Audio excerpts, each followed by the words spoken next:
Won't you join me? Yes, join Audrey Hepburn as you've never seen her before, kicking over the traces and bringing to life Truman Capote's Breakfast at Tiffany's. I never could do that. Audrey Hepburn as Holly Golightly, who typifies and glorifies the glamorous playmates of this dizzily spinning world as she and George Peppard breeze through the glitter and shimmer of New York as it has never been captured before. You have a special invitation to attend Audrey Hepburn's open house on the wildest night New York ever knew. Timber!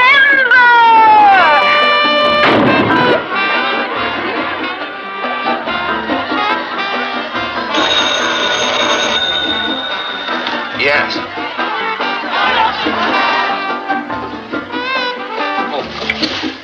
Oh, good evening, Ed. Tell you one thing, Fred, darling. I'd marry you for your money in a minute. Would you marry me for my money? In a minute. So I guess it's pretty lucky neither of us is rich, huh? Please, darling, don't sit there looking at me like that. Holly, I'm in love with you. So what? So what? So plenty. I love you. You belong to me. No.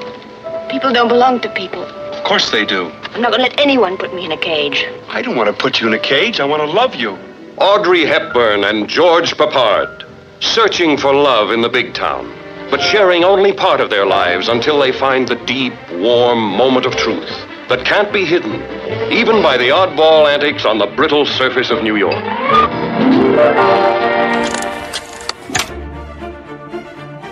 Em mundo de fantasia. Na verdade, é na internet. Em que os filmes são analisados. Também tem biografia, entrevista, debate, um monte de coisa, né? Sim, um podcast se destaca. Podcast Cinemação. Só no cinemação.com. Moon River, wider than a mile, I'm crossing you in style someday. Seja bem-vindo ao podcast Cinemação 237. Eu sou Rafael Arinelli e mesmo rouco e pigarrento eu iria na Tiffany's. Quem nunca? Eu sou Daniel Cury e o amor não é um tipo de prisão, é um tipo de liberdade. Emotivo. Está apaixonado. Tá namorando. Eu sou a Larissa Siriani e pessoas não pertencem a pessoas. Definitivamente. Sim, já foi dito em vários filmes isso. Eu sou Alexandre Gonçalves e nada como uma ótima música e uma ótima referência de livro pra fazer um personagem. Olha aí, é verdade. Maravilhoso. É verdade. Muito bem, olha só, hoje estamos aqui reunidos nesse novo podcast aqui do Cinemação para falar de um clássico. Afinal de contas, esse ano a gente já tinha gravado sobre um clássico que é O Sol para Todos, né? A gente já tinha batido esse papo, trouxemos aqui a Angélica para falar sobre o filme e lá tinha toda uma temática falando sobre preconceito, representatividade, não sei o que. A gente falou, precisamos pegar um filme que tenha esse peso também, que traga novas discussões e com pessoas qualificadas. E a gente resolveu trazer aqui a Larissa Siriani, que é a nossa musa aqui, né, do podcast, afinal de contas, né, autora, youtuber, celebrity, né? Popular. Salvas de palmas, salvas de palmas.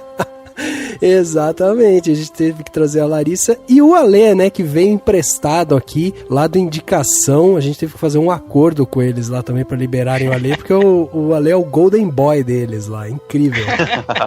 Não, imagina. Você falou das características do filme, ele também é um filme leve, né, um filme good vibes. né, de certa forma. E é um filme que também está disponível na Netflix, porque é um parâmetro que a gente segue aqui, por motivos de que as pessoas possam, né, com facilidade encontrar o filme. Então, é verdade. Às vezes a gente vai falar de filme clássico que ninguém encontra por aí, daí é complicado, né? É verdade. E que a gente pode falar de vez em quando também, não, né, daqueles que você vai encontrar no DVD e as pessoas que caçem.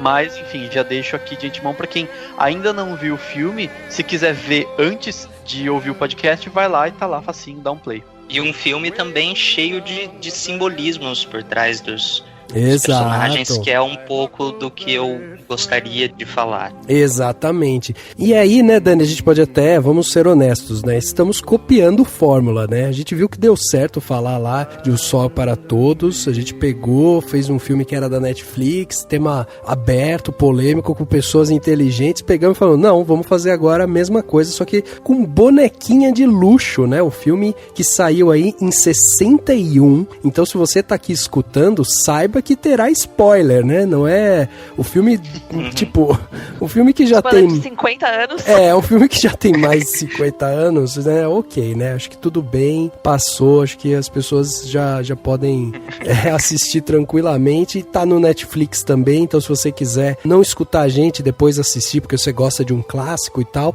vai lá na Netflix e veja Bonequinha de Luxo. Muito bem, vamos então falar sobre esse filme logo depois do quadro Repercussão. Confira o que rolou durante a semana. Eu começo. Agora no Repercussão.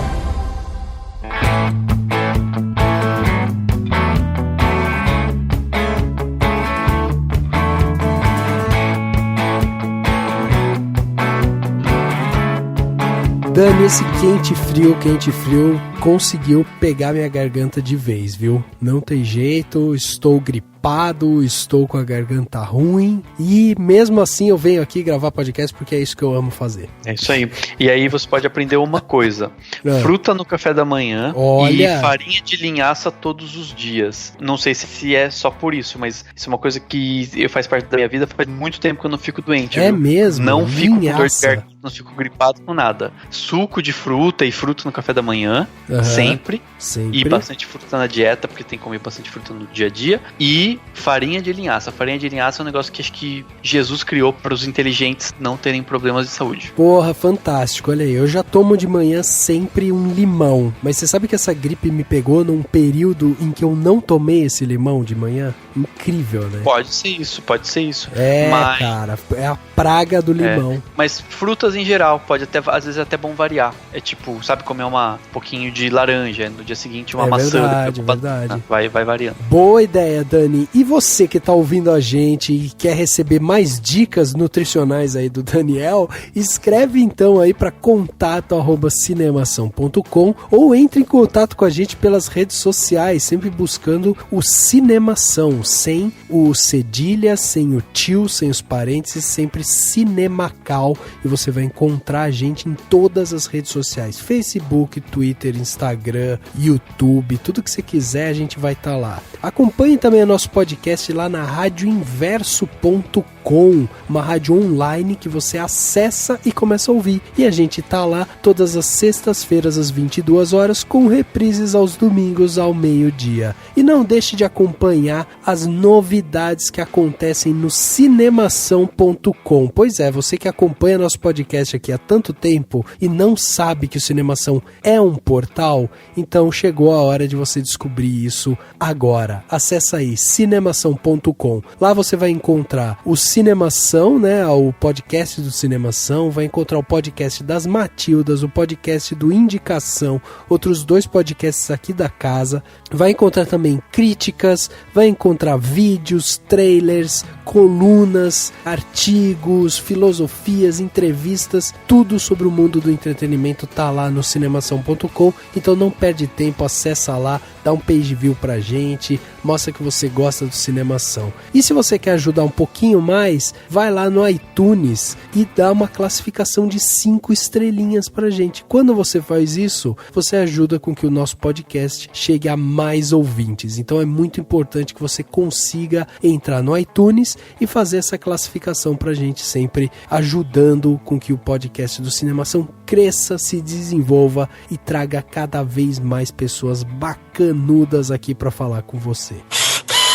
E se você quer ver o Cinemação ainda por muito tempo com podcasts como este, e se você quer ouvir podcasts que falem de cinema com respeito, diversidade de opiniões, filmes clássicos, cultos, lançamentos, e se você tá cansado de assuntos rasos em podcasts esparsos e meio inconstantes que não tem toda semana, se você quer ouvir uma conversa agradável e inteligente, mas que ainda tem aquele charme do famoso papo de bar, se você acha que o que a gente faz merece mais reconhecimento e retorno, então você deve achar justo que as pessoas possam apadrinhar o Cinemação e contribuir com um valor mensal. Tenho certeza que você vai querer contribuir com um valor mensal com o Cinemação para continuar ouvindo a gente. E esse valor é melhor do que você pensa, porque ele não é nem baixo nem alto. Ele é aquele que cabe no seu bolso, porque você escolhe com que valor mensal você vai contribuir. Então, se você concorda com isso, você vai topar ser patrão do Cinemação. Entra lá no Patreon, que é o patreon.com/cinemação, ou no Apoia-se, que é o apoia.se/cinemação, escolhe o valor que melhor couber no seu bolso e que você achar que a gente merece, e faça o Cinemação ganhar mais vídeo, mais podcast, mais conteúdo, mais artigo, mais muita coisa, e você vai fazer como fazem o Diego Lima, o Fernando Machado, o Alberto Marinho Camilo, a Fernanda Siqueira, a Tatiane Nantes, a Tamires Porto e o Thierry Penteado. Seja um patrão do Cinemação. Chegando aqui na parte onde as pessoas saíram dos seus armários, né, mandaram seus comentários aqui pra gente, temos aqui o comentário do Malcolm Beck, olha aí, ou Beji, né, não sei se... Bege, sei lá como é que fala isso. Enfim, ele mandou aqui pra gente o seu comentário lá no podcast Cinemação 236, o último programa, quando a gente falou lá o que não assistir no cinema, né? E aí ele falou o seguinte: que coincidência ou não do tema, em plena semana do lançamento de Transformers, O Último Cavaleiro, que vem sendo apontado como o pior da franquia, que eu já considerava o terceiro da franquia, o lado oculto da Lua, o pior. Ou seja, ele achou uma coincidência a gente ter lançado um podcast chamado O Que Não Assisti logo na época de Transformers. Será que foi coincidência, Dani, ou não? Eu acho que foi, viu? Porque eu nem tava pensando em Transformers. Transformers é uma coisa que não passa pela nossa cabeça. Não, brincadeira. Mas é verdade, acho que foi um pouco coincidência, sim. Mas faz sentido, né? Tipo, aquela coisa de quando você decide, quando você não decide, o que você assiste, o que você não assiste. E tem filmes que são execrados pela crítica e o público gosta e a gente não entende, mas ao mesmo tempo muita gente deixa de ir porque é Transformers, né? Tipo, ninguém precisa. Eu tava vendo o Gabriel Gaspar falar dele no vídeo, ele falou que eu saí irritado com dor de cabeça, não aguento mais. Ele tava puto. Pois é.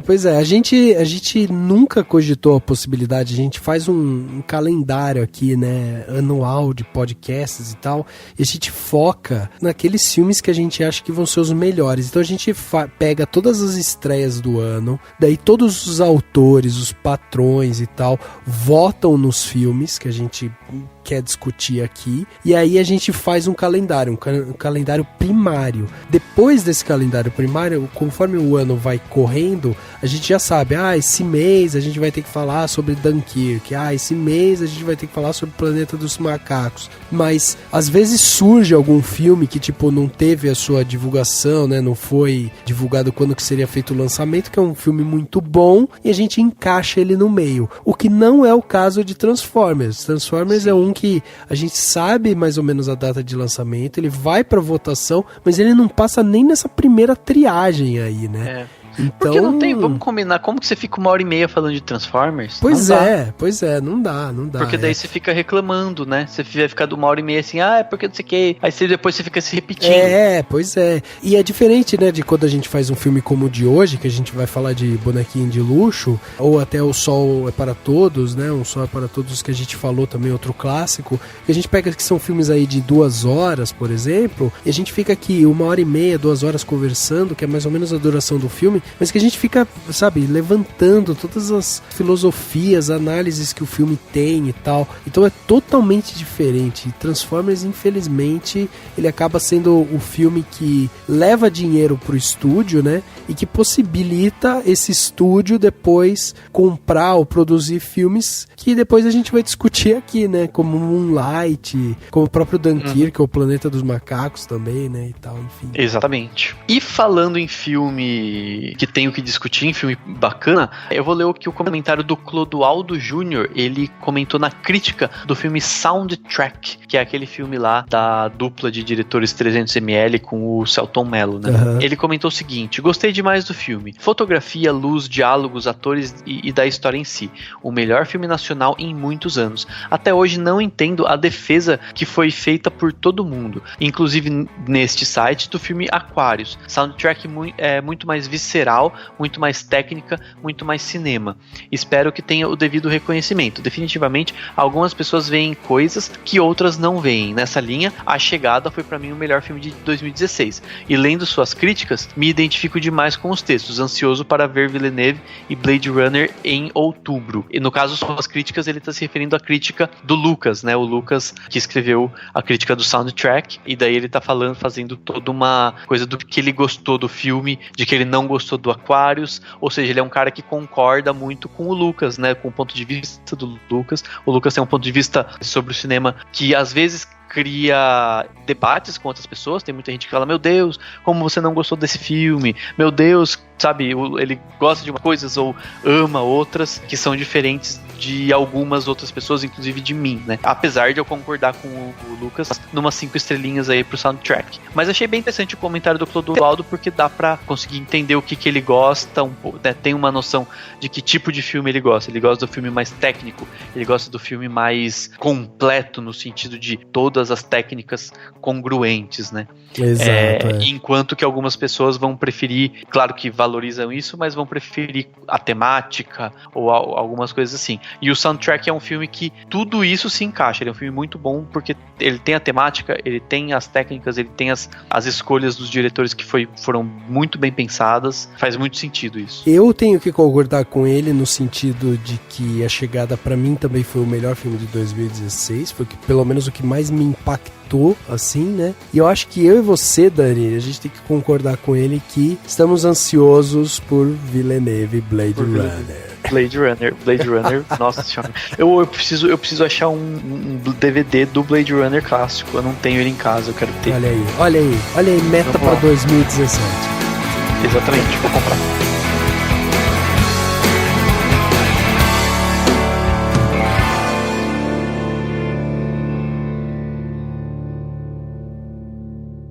Poor old cat. Poor slob. Poor slob without a name. The way I look at it, I don't have the right to give him one. We don't belong to each other. We just took up by the river one day. I don't even want to own anything until I can find a place where me and things go together.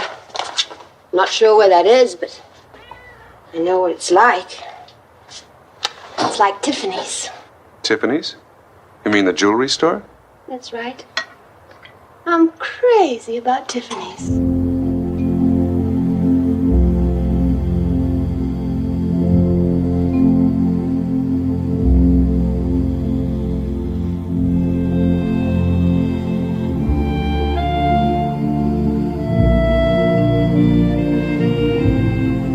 Chegava aos cinemas no dia 13 de novembro de 1961 o novo filme do Blake Edwards, estrelado aí pela musa da época, né? A Audrey Hepburn, que, né, encantou muitos corações, né, na década de 60, até 50 ali, né, 70 também. Ela foi uma musa aí dentro de Hollywood e fez esse filme que ficou marcado, né, na história, principalmente pela música que ele carregou e que depois foi regravada tantas vezes por tantos outros artistas, né, mais conhecido principalmente o Frank Sinatra.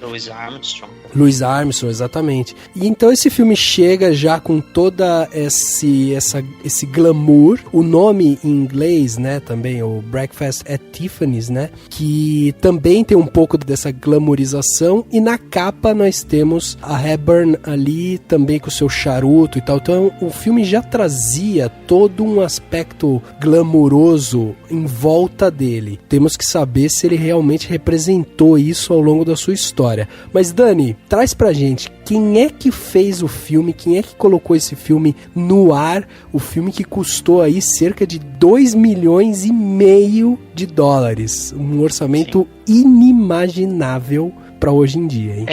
Mas 2,5 milhões na época era muito mais dinheiro do que é muito, hoje, né? É. Então tem que pensar nisso. Mas enfim, só para as pessoas entenderem, o Blake Edwards, ele é um diretor que ficou eternizado, vamos dizer assim, por ter dirigido praticamente todos os filmes da Pantera Cor-de-Rosa. Exato. Né? Os clássicos da Pantera Cor-de-Rosa. Inclusive um em 93, que foi com o Roberto Benigni, e um outro filme muito famoso que é O Vício Maldito, né? Ele foi muito famoso por fazer comédias, e A Bonequinha de Luxo é provavelmente a mais famosa comédia romântica que ele dirigiu. O roteiro é do George Axelrod, né? Que, entre outros roteiros, ele escreveu Sob o Domínio do Mal, O Pecado Mora ao Lado, que é um filme super famoso, né? Com a Marilyn Monroe, e que inclusive a Marilyn Monroe era pra ter sido a personagem do Bonequinha de Luxo, foi trocada meio que em cima da hora aí e tal. E o filme é baseado no romance do Truman Capote, né?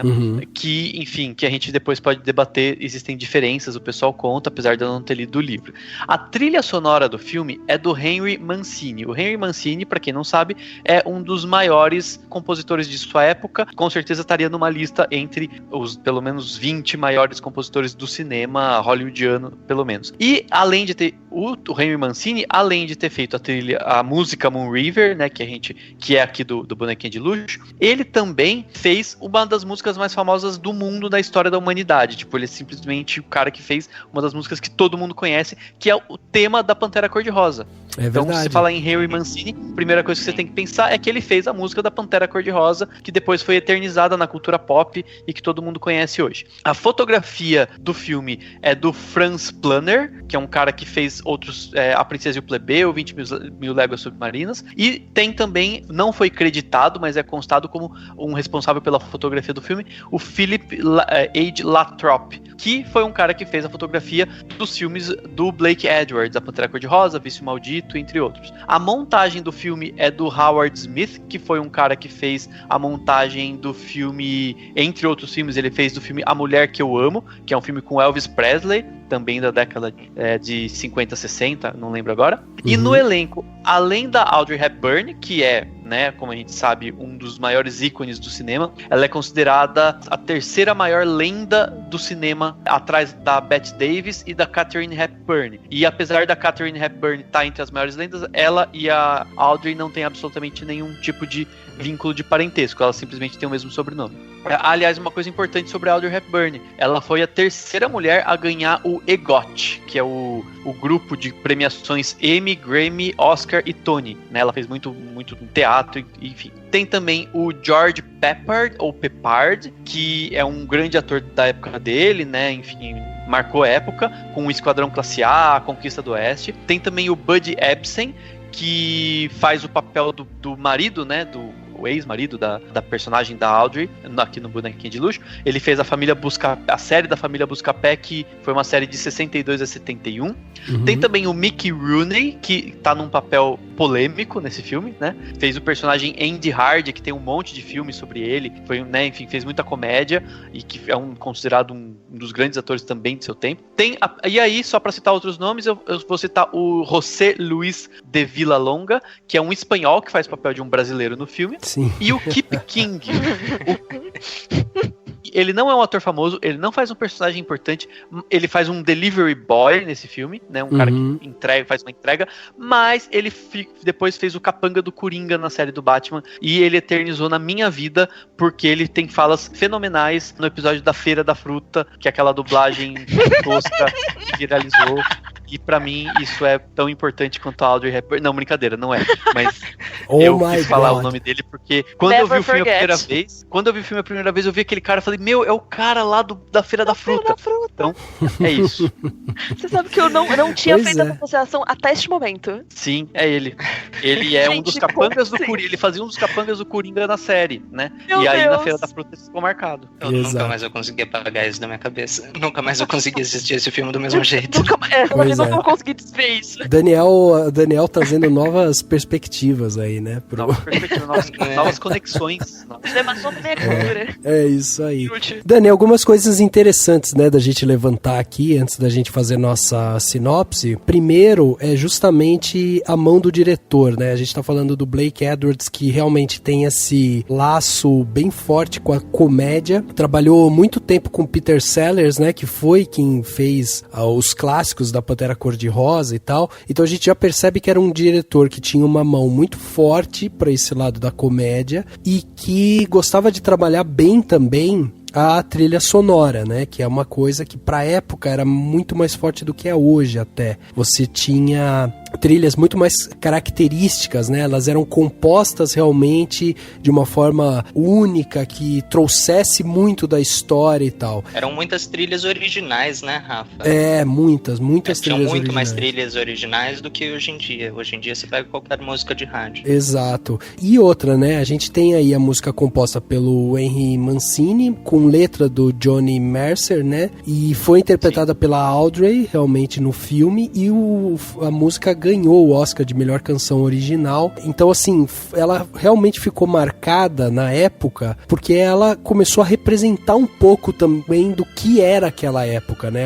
As mulheres sonhadoras, a vontade também de conquistar uma vida melhor e tal, o sonho, né? Então, a música, ela tinha muito disso. Não à toa foi interpretada depois por tantos outros grandes cantores, e hoje em dia a gente pode até dizer que a música, ela quase que se sobrepôs ao filme, né? Tem muita gente que conhece a música e que não sabe que a música foi originalmente feita para o filme. Então isso também é interessante da gente ressaltar aqui nessa ficha técnica. E sobre a Audrey, eu só queria ressaltar aqui dela que ela tem muita cancha, né, no teatro, né? Ela fez muito do trabalho dela ali, mas ela morreu muito cedo, né? Ela morreu em 93 com 63 anos. Na Suíça, e ela sempre foi essa atriz que tinha esse ar mais glamuroso, assim, ela sempre teve personagens muito posicionados, assim, ela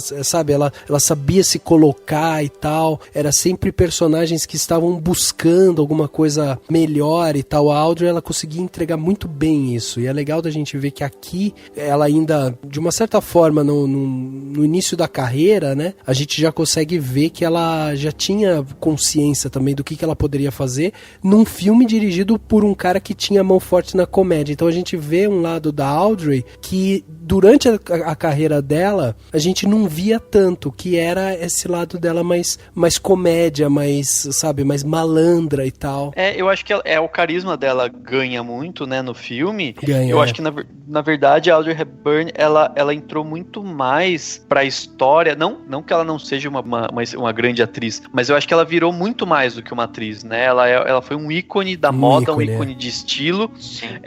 Depois ela foi embaixadora da ONU e fez trabalhos, né, contra a guerra, porque na infância dela, ela morou na Holanda, e na época que a Holanda foi ocupada pelos nazistas. E aí contam que ela chegou a ter que comer tulipa do jardim para não morrer de fome, porque ela estava escondida, enfim, não sei detalhes, né? Não estudei aprofundado. Ela era da família, ela não era da família real, né? Ela era filha de baronesas. A mãe dela era baronesa, então a família real, toda a realeza, toda a corte foi perseguida, né, durante a época do nazismo. Isso, exatamente. Ela foi pra Holanda, mas a família dela é belga, né? Origem belga. Então eles eram, enfim, nobres belgas, né? E ela morou na Holanda na época, enfim, deixou de fazer muita coisa e tal, e só depois ela foi virar atriz e tal, voltou pra Londres pra estudar teatro e foi virar atriz e acabou indo pra Hollywood. Mas eu acho que ela aproveita muito, por exemplo, do sotaque dela. No filme ela comenta que ela teve que aprender francês, não sei se no filme ou no livro, agora não lembro mais. Ela comenta, no filme. Ela comenta que ela aprendeu francês pra perder o sotaque, porque ela seria uma moça do Alabama, lá, do sul dos Estados Unidos, pra perder aquele sotaque típico do sul. E isso foi muito aproveitado até pelo fato de ela ter um sotaque diferente, né? Exato. Né? Um belga pode parecer que lembra um pouco do francês e tal, então eu acho que foi bem interessante, que casou muito bem com ela. Isso, né? Exato. E aí tem outra coisa, né? O livro, que ele é escrito pelo Capote, tem um filme também que saiu, né, em 2005, o filme que se chama Capote, que fala um pouco justamente desse autor que teve vários filmes adaptados depois e tal, interpretado no filme de 2005 pelo Philip Seymour Hoffman, um filme muito interessante, o cara todo cheio de tiques e tal, muito legal da gente ver. E, bom, eu ia entrar aqui na parte do ano, mas antes da gente entrar mesmo no filme e tal, né, no ambiente histórico dele, eu queria que a Lari trouxesse aqui pra gente a sinopse desse filme, né? O que fala Bonequinha de Luxo, Lari? Vamos ver se eu consigo fazer uma sinopse satisfatória. Bom, Bonequinha de Luxo se passa na Nova York dos anos 60, do início dos anos 60, e vai contar a história da Holly Golightly, que é uma prostituta de luxo, de uma certa maneira, e leva a vida dela de uma maneira muito livre, muito solta, apesar da profissão, que conhece acidentalmente o vizinho dela, chamado Paul, que também é, de uma certa forma, prostituto de luxo, porque ele é um escritor que é amante de uma mulher muito rica, que basicamente paga por tudo que ele tem, e ele não consegue, a princípio, entender a semelhança do estilo de vida dele com o da Holly, porque ele se recusa a admitir que o que ele faz é prostituição. Ele, enfim, tenta seguir com alguma dignidade sem entender que a situação dele e a da Holly são muito parecidas. E eles se tornam amigos rapidamente por causa desses estilos de vida semelhantes e exploram Nova York juntos e vão aos poucos se apaixonando. Só que ao mesmo tempo em que ele tem as questões dele com liberdade, com futuro profissional e com as coisas que ele quer ou não quer da vida dele, ela também tem as questões dela de se apegar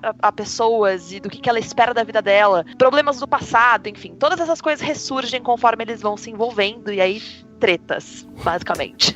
Tretas, muitas tretas, exatamente. Muitas tretas. Exatamente. Então, eu acho legal a gente já entender algumas coisas, né, quando a gente pensa na sinopse. A primeira é que o filme, ele saiu em 61, e é sempre importante a gente lembrar que 61, década de 60, né, é um período da história americana entre 60 e 65 em que foi marcado por um sabor de inocência, assim. Tinha toda uma coisa meio sociocultural, até no âmbito político, existia toda uma cultura idealista crescendo ali, um espírito de luta do povo, de representação mesmo, entendeu? Foi o início das, apesar de ter sido mais marcante no final da década de 60 e na década de 70, isso. Mas foi o início da luta das mulheres, né, por direitos. Exato. Mas uma coisa que é importante da gente entender, o livro se passa na década de 40, né? Uhum. E aí, que eu sei, né, o que eu estudei é que o livro faz referências, por exemplo, à guerra, né? Porque início da década de 40 estava tendo Segunda Guerra Mundial, então ele faz referências à guerra. E o filme, ele consegue adaptar bem, porque como ele é de 61, então eles adaptam já pra época e colocam alguns elementos. Para algumas pessoas eles tiram elementos, empobrecem, porque o livro é muito mais profundo, mas o livro sempre é, né? Não tem jeito. Mas eu acho que eles conseguem adaptar muito bem pra época deles, né? Apesar da gente não ter uma citação clara de tipo, estamos vivendo em 1961 e tal, tipo, não tem isso lá, mas eles têm um momento em que quando o Paul tá conversando com a Holly, ele fala que a última coisa que eu escrevi foi em 56, sei lá, dela fala, nossa, só lá que você escreveu, você não escreveu mais e tal. Então dá a entender que eles estão ali no começo da década de 60, que é realmente esse momento de inocência, desse espírito de luta e tal. Então, assim, o filme ter nascido nessa época já foi importante de ter uma personagem feminina forte desse jeito, né, que buscava sua independência, que queria ela construir a vida em cima daquilo que ela considerava certo e tal. Então tudo isso tá dentro dessa moldura da década de 60. Isso é importante da gente entender aqui. A outra coisa é que, apesar da gente ter uma série, né, de elementos que a gente vai poder falar, olha só como tem coisas importantes aqui de movimento feminista e tal, blá blá blá. Pô, é legal mesmo que tem, mas é também interessante a gente ver que, além dessa moldura da década de 60 americana e tal, que estava passando por essa época, a gente também precisa entender que é a moldura da década de 60, ou seja, o padrão ideal era a mulher conseguir um homem rico, né? Esse era o âmbito de sucesso para a mulher, o sucesso profissional, o sucesso de alguma outra forma não era explorado ainda, entendeu? Então é legal a gente ter os dois pesos na balança.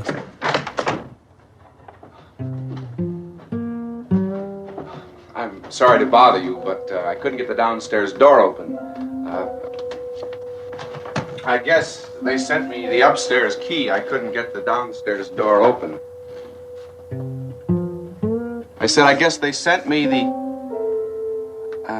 upstairs key. I couldn't get the downstairs door open. I'm sorry to wake you. It's quite all right.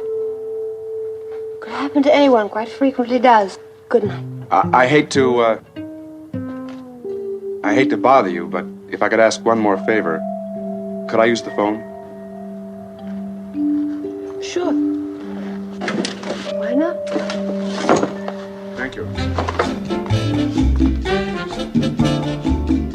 Resgatando um pouco do que o Dani falou, da ambientação diferente, né, do livro ser aparentemente durante a Segunda Guerra Mundial, e trazendo um pouco do que você falou no começo, Rafa, desse sentimento de levar as coisas muito, muito leves, com um otimismo, com uma esperança. Isso é uma coisa que eu sentia até mesmo antes de saber que o livro se passava na década de 40, aparentemente, que eu acabei de ficar sabendo. Eu sempre senti um pouco nesse filme um certo resgate do sentimento de otimismo da era imediatamente pós-guerra, que era aquele sentimento de, poxa vida, agora estamos em paz, agora a gente pode viver uma vida boa, agora as coisas vão dar certo e tudo mais, mas ao mesmo tempo eu sinto um pouco também do receio exatamente do pós-guerra, de, poxa vida, será que terminou mesmo? A gente acabou de criar uma arma de destruição em massa que não tem quem supere, e a gente tem todo esse poder, e a gente somos um povo em uma situação de incerteza, com insurgência do começo do comunismo e várias coisas, e eu sinto um pouco disso em um outro personagem, no personagem do Mickey Rooney, um pouco de toda essa ambientação do pós-guerra. Não sei, posso estar analisando demais, mas eu sinto um pouco disso no filme. Eu acho que tem um pouco disso mesmo, e eu acho isso muito interessante, né, porque, de novo, a gente tá falando de um diretor que tem como essência a comédia, e aí aqui a gente vê que ele puxa a rédea na comédia, né, ele dá uma segurada, ele fala, não, vou dar uma segurada aqui e vou fazer uma coisa meio ambígua, e aí tem momentos ali que a gente sente exatamente esses dois pesos, né, a gente percebe, por exemplo, todo o discurso da Holly de ser uma coisa muito mais liberal, dela querer realmente ela fazer o próprio caminho, não sei o quê, você sente nela também essa melancolia, essa tristeza, esse abandono, né? Você percebe um pouco isso, e em todos os âmbitos você consegue ver essas duas coisas, né? Uma das cenas que eu acho muito boa é justamente quando ela dá a festa, que começa uma coisa assim, tipo, um pouco mais tranquila, ela vai meio que perdendo o controle, de repente tem tanta gente lá dentro que você tem nuances ali de comédia, mas ao mesmo tempo é uma coisa até meio triste, assim, não parece ser uma diversão. Você tem aquela cena da mulher se olhando no espelho e rindo, e depois ela se olhando no espelho chorando. Então, tipo, é uma coisa muito ambígua, sabe? Ele brinca com isso. Mas eu acho muito, assim, nesse ponto, essa cena da festa, pra mim, ela é muito realista. Tipo, é como seria uma festa, uma galera muito louca, todo mundo apinhado lá num apartamento pequeno, tudo apertado e tal, ninguém consegue se mexer direito. Eu acho que ela é muito realista, e justamente mostrando as pessoas bebendo e tal. E eu acho que, pelo que eu entendi, né, do livro, o filme, na verdade, ele é bem mais conservador, né? Porque, sei lá, no livro, a Holly, né, diz que é bissexual, ela teria um cabelo muito curtinho, cabelo super, super curto, e o cara, o personagem do Paul, que nem é Paul no livro, enfim, ele é gay, tipo, naquela época, mesmo, isso, o livro escrito da década de 40, né, ou sei lá, não sei quando foi escrito, mas que se passa na década de 40. 59, tá. E aí o filme, tipo, mesmo, o livro era muito, muito à frente do seu tempo, daí o filme, por ser um filme, eles, ao conservadorismo tende a pegar, eles deixaram muito mais conservador. E aí entra também as questões referentes a por exemplo, onde caberia eventualmente uma cena de sexo, fica meio no ar, né? Se teve, se não teve. Eu acho isso muito interessante, porque o filme fica mais romântico e ficam incertezas, porque eu acho que os personagens são um pouco incertos, né? Eu gosto muito disso, assim, tipo, ela é uma prostituta de luxo, a gente interpreta isso, mas isso não é dito claramente, e ela pode muito bem ser uma espécie de, não sei, algumas pessoas podem interpretar como se ela fosse dá golpes, como que é, não tem um nome pra isso. Não é uma golpista. Não, é que tem um outro nome, não sei, uma mas enfim, malandra. seria... É, uma pessoa que tipo... Criminosinha. Que né, tenta namorar os homens, tenta extrair dinheiro deles, mas não necessariamente ela teria relações sexuais com eles, entendeu? Tem um momento no filme que ela e o Fred, acho que, não sei se vai pro quarto... O Fred que é o fica Paul, meio né? no ar. O Fred que é o Paul, fica meio no ar se eles teriam tido uma relação no filme, né? Então, assim, eu acho que... Eu particularmente gosto disso, porque as características ficam no ar e elas combinam com a protagonista. Porque a protagonista, ela é uma pessoa que não sabe quem ela é. Ela tá tentando se descobrir. Então você não sabe direito quem ela é, porque ela não sabe. Né? E aí ele tem várias referências, as máscaras que as pessoas usam, né? A cena da máscara. A gente tem o livro que foi escrito pelo Capote, que é um autor extremamente polêmico e tal, e que durante sua carreira, inclusive, ele foi bombardeado, inclusive, pela sua opção sexual, que era uma incógnita, a galera não sabia se ele era homem, se era homossexual e tal. E aí ele era provocativo justamente nas histórias dele. Então quando a gente fala que Bonequinha de Luxo chegou vinda de um livro adaptado, né, do Capote, a gente fala, pô, podia ser um filme muito mais forte, mas aí a gente volta a lembrar que o filme está sendo feito na década de 60, que apesar de tudo, a gente tá pensando exatamente no que o Ale trouxe, né? No pós-guerra, nesse momento de vamos reconstruir nossa confiança e tal. E eu acho que para quem é mais novo, eu acho que a pessoa pode até observar como o cinema mudou, né? E você pega esses filmes de 1960 e você pega a cena do beijo da Holly com o Paul. É uma cena de beijo extremamente simples, não sexualizada, sabe? Super simples. É o único momento de contato físico deles também. Exato. Eles até pegam na mão, mas é uma coisa super discreta, a câmera levanta um pouco, não fica mostrando muito e tal. E aí o beijo, quando tem um beijo, é uma coisa assim, tipo um selinho forte, entendeu? Hoje em dia, a gente vê a língua, a mão, a bunda, entendeu? Então, tá tudo ali. Então é interessante também para quem quer ver esse filme, ver como que mesmo essas cenas, a gente tá falando de uma personagem que era uma prostituta, ela precisava, o grande objetivo dela era fisgar um cara que fosse milionário, porque ela ia fazer a vida dela ali, e ela ia testando, um milionário aqui, outro ali. O filme começa com ela dando um chega pra lá de um cara que tá falando, eu te amo, onde você foi, você me largou, não sei o quê, e a gente não tem essa imagem, não fica essa coisa, fica tudo meio subentendido e tal, né? Como tudo no filme, né? Como tudo no filme, exatamente. Eu tenho até que confessar, a primeira vez que eu assisti esse filme, tá certo que eu devia ter o quê? 10 anos? Alguma coisa assim. Eu não entendi o filme como ela sendo prostituta. Na minha cabeça, ela era uma atriz. Nossa. E ela estava se fazendo estava fazendo um papel. Essa parte, óbvio, eu entendi que ela estava tentando arranjar um cara que fosse manter ela e tudo mais. Mas eu não a vi como prostituta. Eu a vi como uma atriz que estava se passando por várias pessoas diferentes. E que de uma certa forma ela meio que né? Sim, eu não vi com esse olhar mesmo de entender o que ela estava fazendo de fato. Talvez um pouco de inocência da idade ou sei lá. Não, mas eu acho que isso é aberto, assim, eu acho que a grande questão ela não sabe quem ela é e ela tá buscando uma vida de sonhos, né? Ela quer ser rica, ela quer poder entrar na Tiffany e comprar joias lá, ela quer, né? Ela anda já sofisticada. Ela quer estar bem longe da vida antiga dela, né? Eu acho que isso é uma questão que sempre me frustrou um pouquinho, que ela não é... Que ao mesmo tempo que eu entendo porque ela não é explorada, eu fico um pouco frustrada que não foi explorada, que é essa questão da personagem quase que se tornou o eu antigo dela, que é a Lula May. Que é tipo, ela saiu... Existe um momento que a gente tem esse contato com o passado dela no filme, onde ela conta um pouco da história do irmão dela pro Paul, e aí ela fala, eu saí de uma família super pobre, tipo, teve todo um histórico de mudança na vida dela, né? Tipo,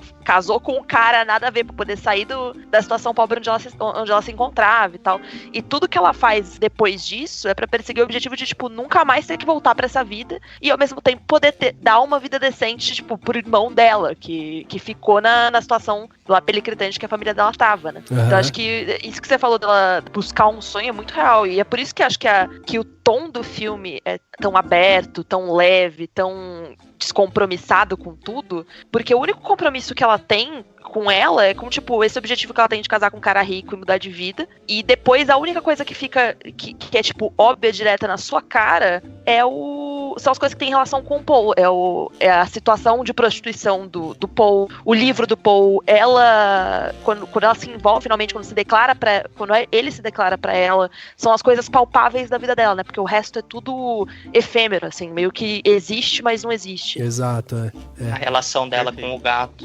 Também, eu amo. Não, e tem uma coisa, eu não sei se pra vocês isso ficou nítido na hora, mas eu reassistindo o filme agora, me chamou mais atenção, porque tem momentos que eu ficava olhando o filme e toda vez que a câmera chegava mais perto dela, ganhava-se ao redor dela quase que uma esfumaçada, assim, sabe? É que eu tô lembrando da palavra, que seria um blur, assim, né? Ele dá uma esfumaçadinha ao redor.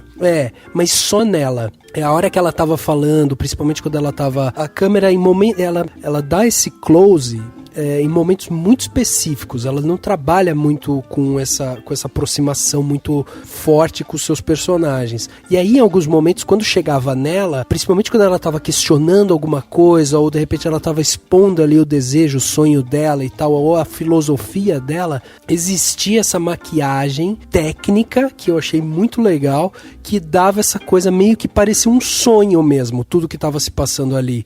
Quando a câmera virava, tipo, ela tava falando com o Paul, era incrível como tudo ao redor do Paul tava nítido, sabe? Tava tudo muito claro, ele não tinha essa esfumaçada. Nas primeiras vezes eu falei, será que isso é algum erro na hora de digitalizar e tal? Depois eu fui prestando atenção e fui vendo que não, que isso era alguma técnica que o diretor usou realmente, porque ele queria dar esse tom muito mais sonhador pra ela, e o Paul, ele precisava ser o lado mais racional, realista, ele tinha esse papel ali. Eu nunca reparei.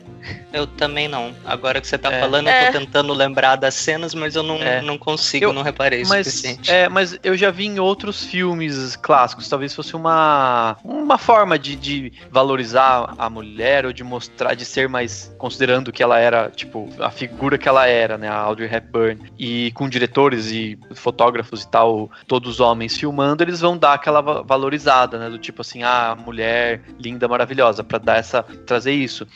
E aí eu acho que o filme, ele chega num ponto que acho que é interessante de discutir, que o Rafa já pincelou antes, que assim, ele traz essas questões de liberdade, da personagem da Holly, né, ser uma mulher livre, que faz o que bem entende, que não pertence a ninguém. Isso, né, pra época era disruptivo, né, para as pessoas, assim. Sem dúvida. Né, uma mulher dizer isso.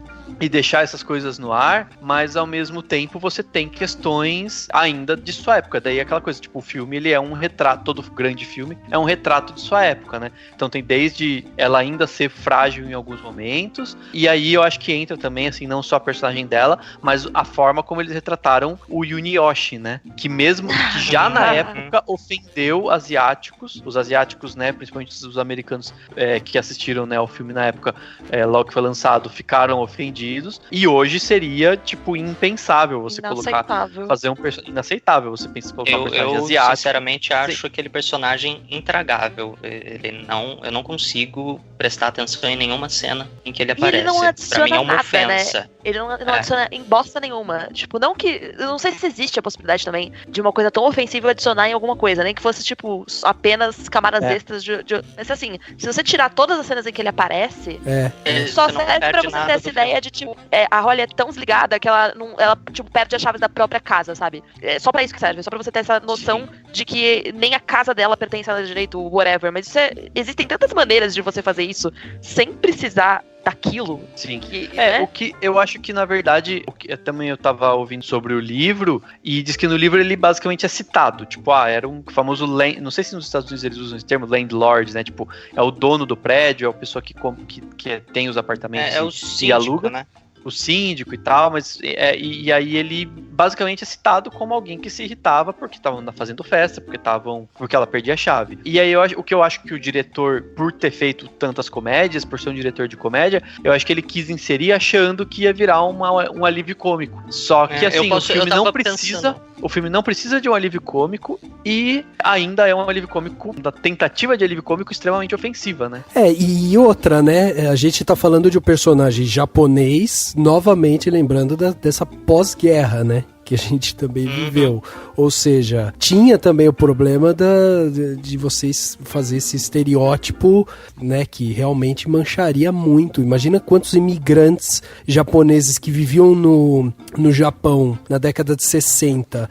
Lembrando que a Segunda Guerra Mundial, por exemplo, durou até 45, a gente está falando de 15 anos depois da Segunda Guerra, né? Então ainda tem muita cicatriz, ainda tem muito problema. Depois, um pouco mais pra frente, vai ter a Guerra do Vietnã e tal. Então, assim, você percebe que estereotipar desse jeito realmente, pra época, talvez pro povo americano ali, que tava ali vivendo isso, não tenha machucado tanto, mas com certeza isso deve ter gerado problema pra imigrantes e tal, né?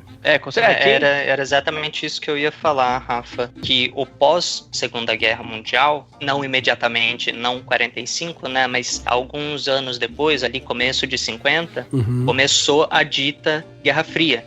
Exato. Teve início o exato embate entre o comunismo e o capitalismo norte-americano. Me passou pela cabeça agora que talvez ele não estivesse representando só os japoneses que tinham acabado de ser derrotados, como tudo que você falou, como uma forma de reafirmar a soberania americana, alguma coisa nesse sentido, mas representando de uma forma também a China e todo o movimento comunista. Mas é no mínimo irônico você ter, em pleno filme de 61, sabendo que a Guerra do Vietnã, por exemplo, começou em 55 e ela foi até 75. Então você tem, você tem um filme lançado, tá acontecendo a guerra e a figura completamente intragável, que pega no pé dela, que chama a polícia, que atrapalha a vida dela e tal, é um ser asiático, entendeu? Então, de alguma forma, se o diretor, que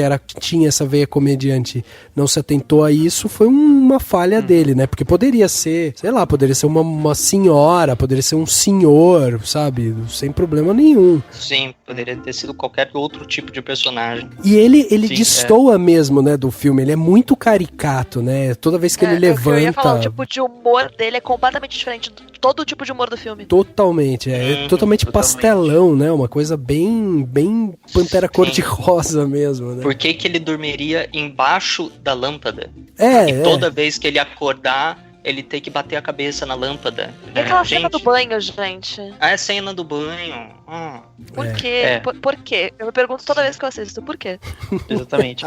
Mas eu acho que ainda assim, graças ao fato de que ele aparece poucas vezes, o filme não é totalmente estragado, né? Não. Sim, lógico. Você consegue abstrair, aí passou, aí você continua vendo a história principal. É exatamente o que eu faço. Toda vez que finge que não aconteceu. Que ele vai aparecer, eu ligo o mudo do meu cérebro, eu apago tudo que tá aparecendo na minha frente, daí eu volto, ele some.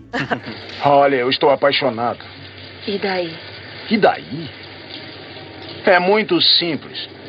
Eu te amo, você me pertence. Não, ninguém pertence a ninguém. É claro que pertence. Não vou deixar ninguém me colocar numa gaiola. Eu não quero botar em uma gaiola, eu quero amar você. É a mesma coisa. Não, não é. Holly. Eu não sou Holly, não sou Lula May também. Eu nem sei quem eu sou. Eu sou como o gato aqui. Somos uma dupla de palhaços sem nome. Não pertencemos a ninguém, ninguém nos pertence, nem mesmo pertencemos um ao outro. Pare o carro.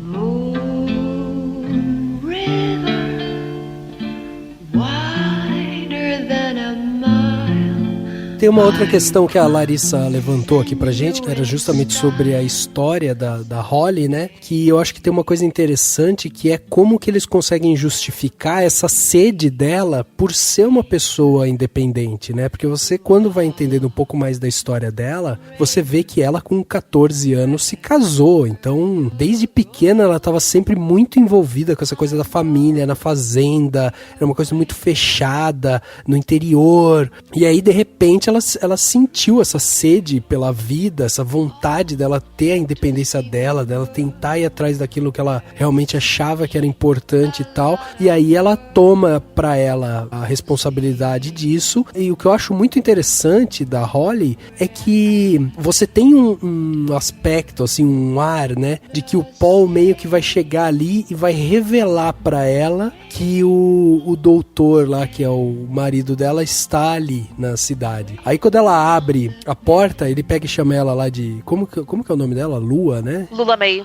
Lula May, é.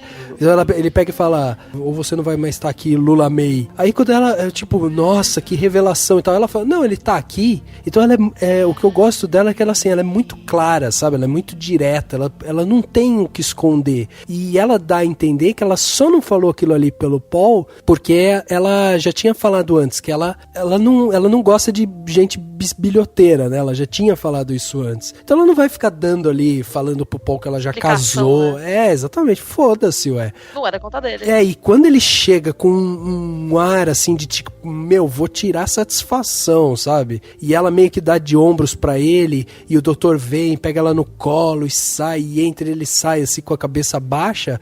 Eu falei, tá aí, tipo, era um empoderamento total ali, sabe? Sendo dado pra ela, porque ela falou, eu não te devo satisfação daquilo que aconteceu, e a hora que o cara chegou, vou falar com esse cara, ficar com esse cara, sei lá o que ela fez com o cara, mas, sabe, não ligou pra ele. Então, é legal da gente ver como ela não sente vergonha também do passado dela, sabe? Como ela não tenta esconder, ela justifica tudo sempre de uma forma muito verdadeira, muito sincera. Acho isso muito legal da personagem. Um pouco depois, quando eu comecei a assistir esse filme com uma cabeça um pouco mais madura, assistindo o filme de verdade, né, não só vendo o que estava acontecendo na tela, tentando entender qual que era a mensagem e tudo mais, eu sempre gostei muito de jazz, então eu já conhecia a música Moon River antes do filme. Eu sabia que a música tinha sido feita pro filme porque meu pai já tinha falado, meu pai tinha me apresentado essa música. E tem um certo momento da música que ele fala My Huckleberry Friend, meu amigo Huckleberry, fazendo uma menção ao Huckleberry Finn, que é amigo do Tom Sawyer, que são personagens do Mark Twain,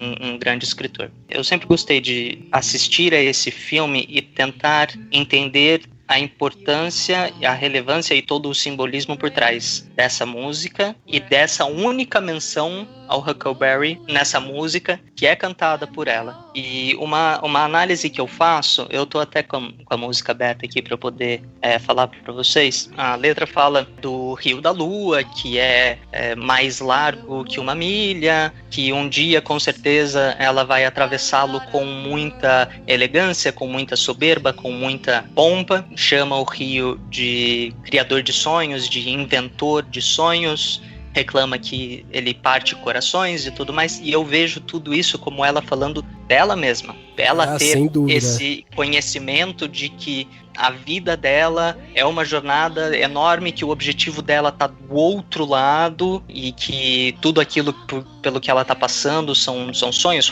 são fabricações, e que ela sabe que ela tá partindo corações e que ela sabe que ela vai ter que seguir por tudo aquilo ali até ela chegar no arco-íris que tá na segunda estrofe. Mas na segunda estrofe ela comenta do Huckleberry, e o personagem do Huckleberry, o conto do Mark Twain, né, do Tom Sawyer e do Huckleberry Finn, são dois garotos que o Tom Sawyer, ele é um menino muito travesso, muito levado, muito brincalhão, ele gosta de fugir de casa, ele gosta de mentir para os outros, de enganar os outros para fazerem as vontades dele e todas essas coisas. E quando ele fala na segunda estrofe, meu amigo Huckleberry, se referindo ao rio, como ao amigo Huckleberry, Eu entendo ela como se colocando enquanto o personagem do Tom Sawyer. Sim, como essa pessoa travessa, como essa pessoa que tá ali levando a vida numa boa e ela só quer saber dela porque ela só quer atingir os objetivos dela e que os outros são, de uma certa forma, meios para o fim dela. E eu sempre gostei de enxergar essa música e essa relação com ela.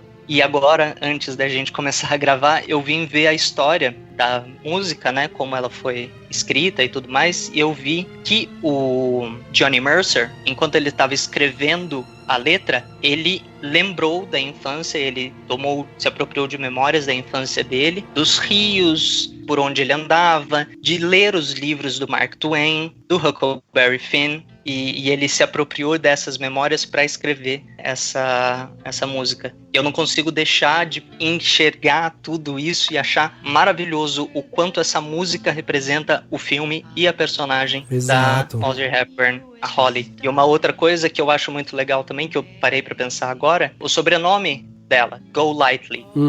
Se você separar, Go Lightly. Vá com calma, com leveza, com tranquilidade.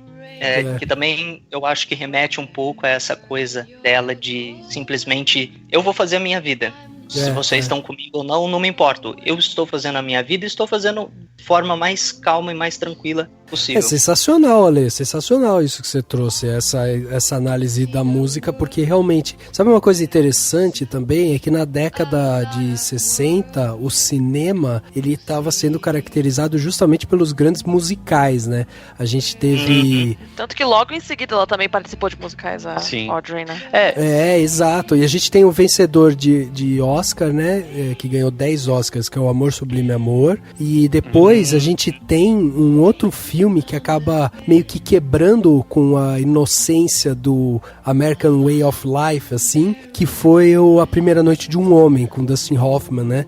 Sim. E aí, a Bonequinha de Luxo, ela meio que entra no meio disso, sabe? Ela entra dentro dessa tendência dos musicais, como ela também pega um pouco dessa parte quebrando um pouco dessa inocência americana, assim. Então, eu acho que é muito legal da gente ver como eles conseguiram dar uma equilibrada, trazendo esse significado da música e ainda trazendo todo esse significado para uma personagem que acaba sendo dúbia em vários momentos, né? Porque ao mesmo tempo que ela, tudo bem, ela tá caminhando, ela tá ali e tal, mas ela também se sente muito sozinha, ela também ela tá muito abandonada, né? Ela busca por um objetivo de uma forma muito solitária, né? E aí quando ela encontra em um amigo, alguém ali que ela pode de repente, tipo, falar mais, se abrir um pouco mais e não sei o quê, aí o cara vem falar que tá apaixonado por ela, tipo, porra, todo o objetivo que eu tinha, entendeu?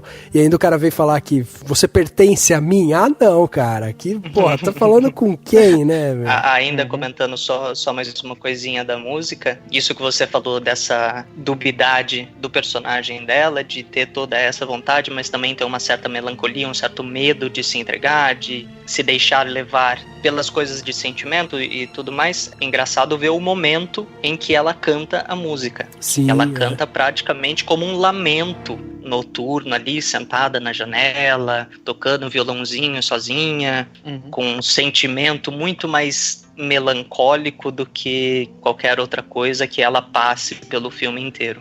Exatamente. Acho que é interessante também, mais curiosidade de produção, né, do filme, porque o filme, a música foi composta com um tom baixo e tal, para que ela conseguisse alcançar as notas e cantar. Então ela foi feita para ser cantada por alguém que não tem treinamento vocal, porque ela só foi depois fazer musicais e treinar. Se bem que acho que os musicais que ela fez, ela teria, acho que foi dublada, se eu não me engano, pelo menos logo em seguida. Só o My Fair Lady, se não me engano. My Fair Lady? Não, o My Fair Lady ela fez. Teve um deles que foi dublado, mas o My Fair Lady eu sei que foi.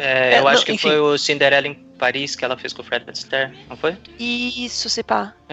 Mas o que eu sei é que assim, só depois ela foi treinar, agora eu vou cantar, então vamos fazer aula e tal, né? Pra esse filme ela não canta, tipo, né, não cantava. Então ele, sabendo disso, o Henry Mancini, principalmente, né, fez notas que coubessem pra um tom de voz mais leve, que ela não precisasse forçar. Então é pra ser uma música suave, né? Tanto que o Frank Sinatra canta, ele não precisa soltar o vozeirão, né?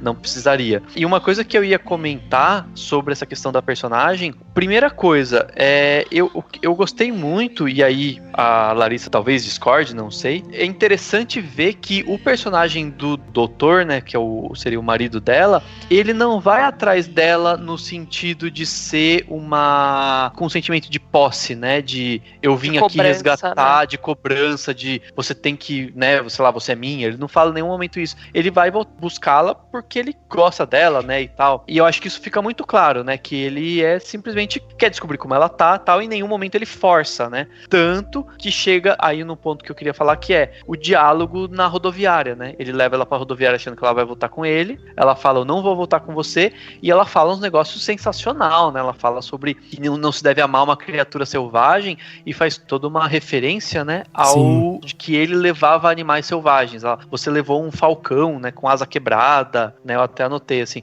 um gato, não sei o quê, e aí eles, a partir do momento em que eles se recuperam, eles voltam pra selva, eles voltam pra vida deles, porque eles não são feitos. Então ela se compara a um animal selvagem, ela fala, você faz errado em amar um animal selvagem. Mas aí que tá, não é um pouco contraditório isso, porque você falou, ele vai sem a obrigação de pegar ela de volta, ele não fala que é dono dela, mas ela dá a entender de que em vários momentos ele se fez desse jeito, não à toa ela chama o Paul pra ir junto, porque ela fala, ele não entende, a gente já terminou nosso casamento e ele quer que eu volte, eu quero que você vá comigo porque você precisa dar uma força lá, ou seja, o cara talvez não tenha falado expressamente que eu sou o seu dono, mas ele deve ter dado muito a entender isso. Eu acho que do ponto de vista de uma mulher, muito provavelmente não é bem assim, ele não é, né, ele é um romântico e está apaixonado. E é por isso que eu comentei, eu falei, pode ser que a Larissa discorde. Mas assim, pelo menos não é algo forçado, na minha opinião. Aí Eu tenho vários sentimentos com relação a isso. A minha maior interpretação dessa questão do casamento dela, eu sempre entendi a relação da Holly com esse ex-marido, não como uma relação de posse, marido-mulher, enfim, como uma relação de casamento, mas como uma relação de pai e filha. Porque isso foi uma coisa que eu fui pegando, assim, acho que conforme eu fui assistindo o filme ao longo dos anos, assim, de que ela casou pra sair de casa porque o casamento era a única opção viável pra uma mulher sair de casa. Mulheres não saíam de casa na década de 50, quando ela tinha 14 anos, né, em teoria, na década de 50, 40, sem estarem casadas, então o casamento era a opção que ela tinha. Exato. Mas não era uma relação de casamento, era uma relação com um cara muito mais velho do que ela, que tinha um tratamento quase paternal de uma certa maneira. Se essa relação paternal existe ou não sei, eu prefiro colocar isso no meu headcanon do que um cara de, sei lá, 30 anos, que deveria ter na época, casando com uma menina de 14, enfim, e transformar isso numa relação de abuso que talvez seja mais provável. Mas eu acho que quando ele aparece pra tentar levar ela pra casa, a minha interpretação sempre foi uma coisa no sentido de um pai meio preocupado com o futuro que a filha tá levando, sabe? Tipo, o seu lugar é em casa, porque a gente precisa de você lá, porque as coisas aqui não estão dando certo, tipo, o que você tá fazendo aqui? E ao mesmo tempo, dando um exemplo mais realista, é tipo, você tentar explicar pro teu pai que tem uma vivência, enfim, uma experiência muito diferente da sua, o teu emprego diferentão que você, tipo, tá fazendo a vida, sabe? Tipo, eu sou youtuber e eu ganho a vida com isso. E o teu pai tá tipo, o quê? De que maneira te dá dinheiro? Sabe? Eu sempre interpretei dessa forma, assim, que existe um sentimento, essa característica meio de posse, de pertencimento, etc., da parte dele, não da parte dela, mas mais no sentido quase paternal mesmo. E também eu não sei quanto disso sou eu criando interpretações mais confortáveis do que imaginar ela com 14 eu tô sentindo um pouco isso, viu, Lari? Porque, olha, eu vou só te falar uma coisa, a partir do momento que o Paul bate na porta dela, e aí ele revela que o cara tá lá, e aí o cara sobe as escadas, encontra ela, pega ela no colo, entra dentro do quarto, foda-se o Paul e bate a porta, ali eu falei, bom, ali não tem muita coisa de paternal não, entendeu? Eu digo assim, muito da relação dela, assim, porque ela não enxerga ele como um marido, ela não enxerga ele como um potencial nada, ele foi um amigo pra ela, foi o cara que tirou ela da merda, e exatamente por isso ela não pode ficar com ele. Tem toda essa questão do pertencimento também, que eu acho que é uma discussão muito forte no livro, essa questão do, não só dessa coisa de pessoas pertencerem a pessoas, mas também do tipo, aonde que é o seu lugar? Onde que é o lugar da Holly? O lugar dela não é na fazenda, não é do lado desse marido que ela arranjou pra poder sair de casa. O lugar do Paul não é sendo sustentado por uma mulher enquanto ele finge que tá escrevendo. E é essa coisa que o Danny falou, assim, de descobrir quem ela é, de que maneira que ela se encaixa na vida que ela construiu pra ela, e de que maneira que os sonhos dela são dela mesmo, e não foram coisas inventadas por ela ela pra, enfim, preencher um nada que meio que é a vida dela. Enfim. Sabe o que tá errado com você, senhorita, seja lá quem for? Você é covarde. Você não tem coragem. Você tá com medo de levantar o queixo e dizer, tá bom, a vida é um fato. As pessoas se apaixonam. As pessoas pertencem a outras. Porque essa é a única chance que alguém tem de ser realmente feliz.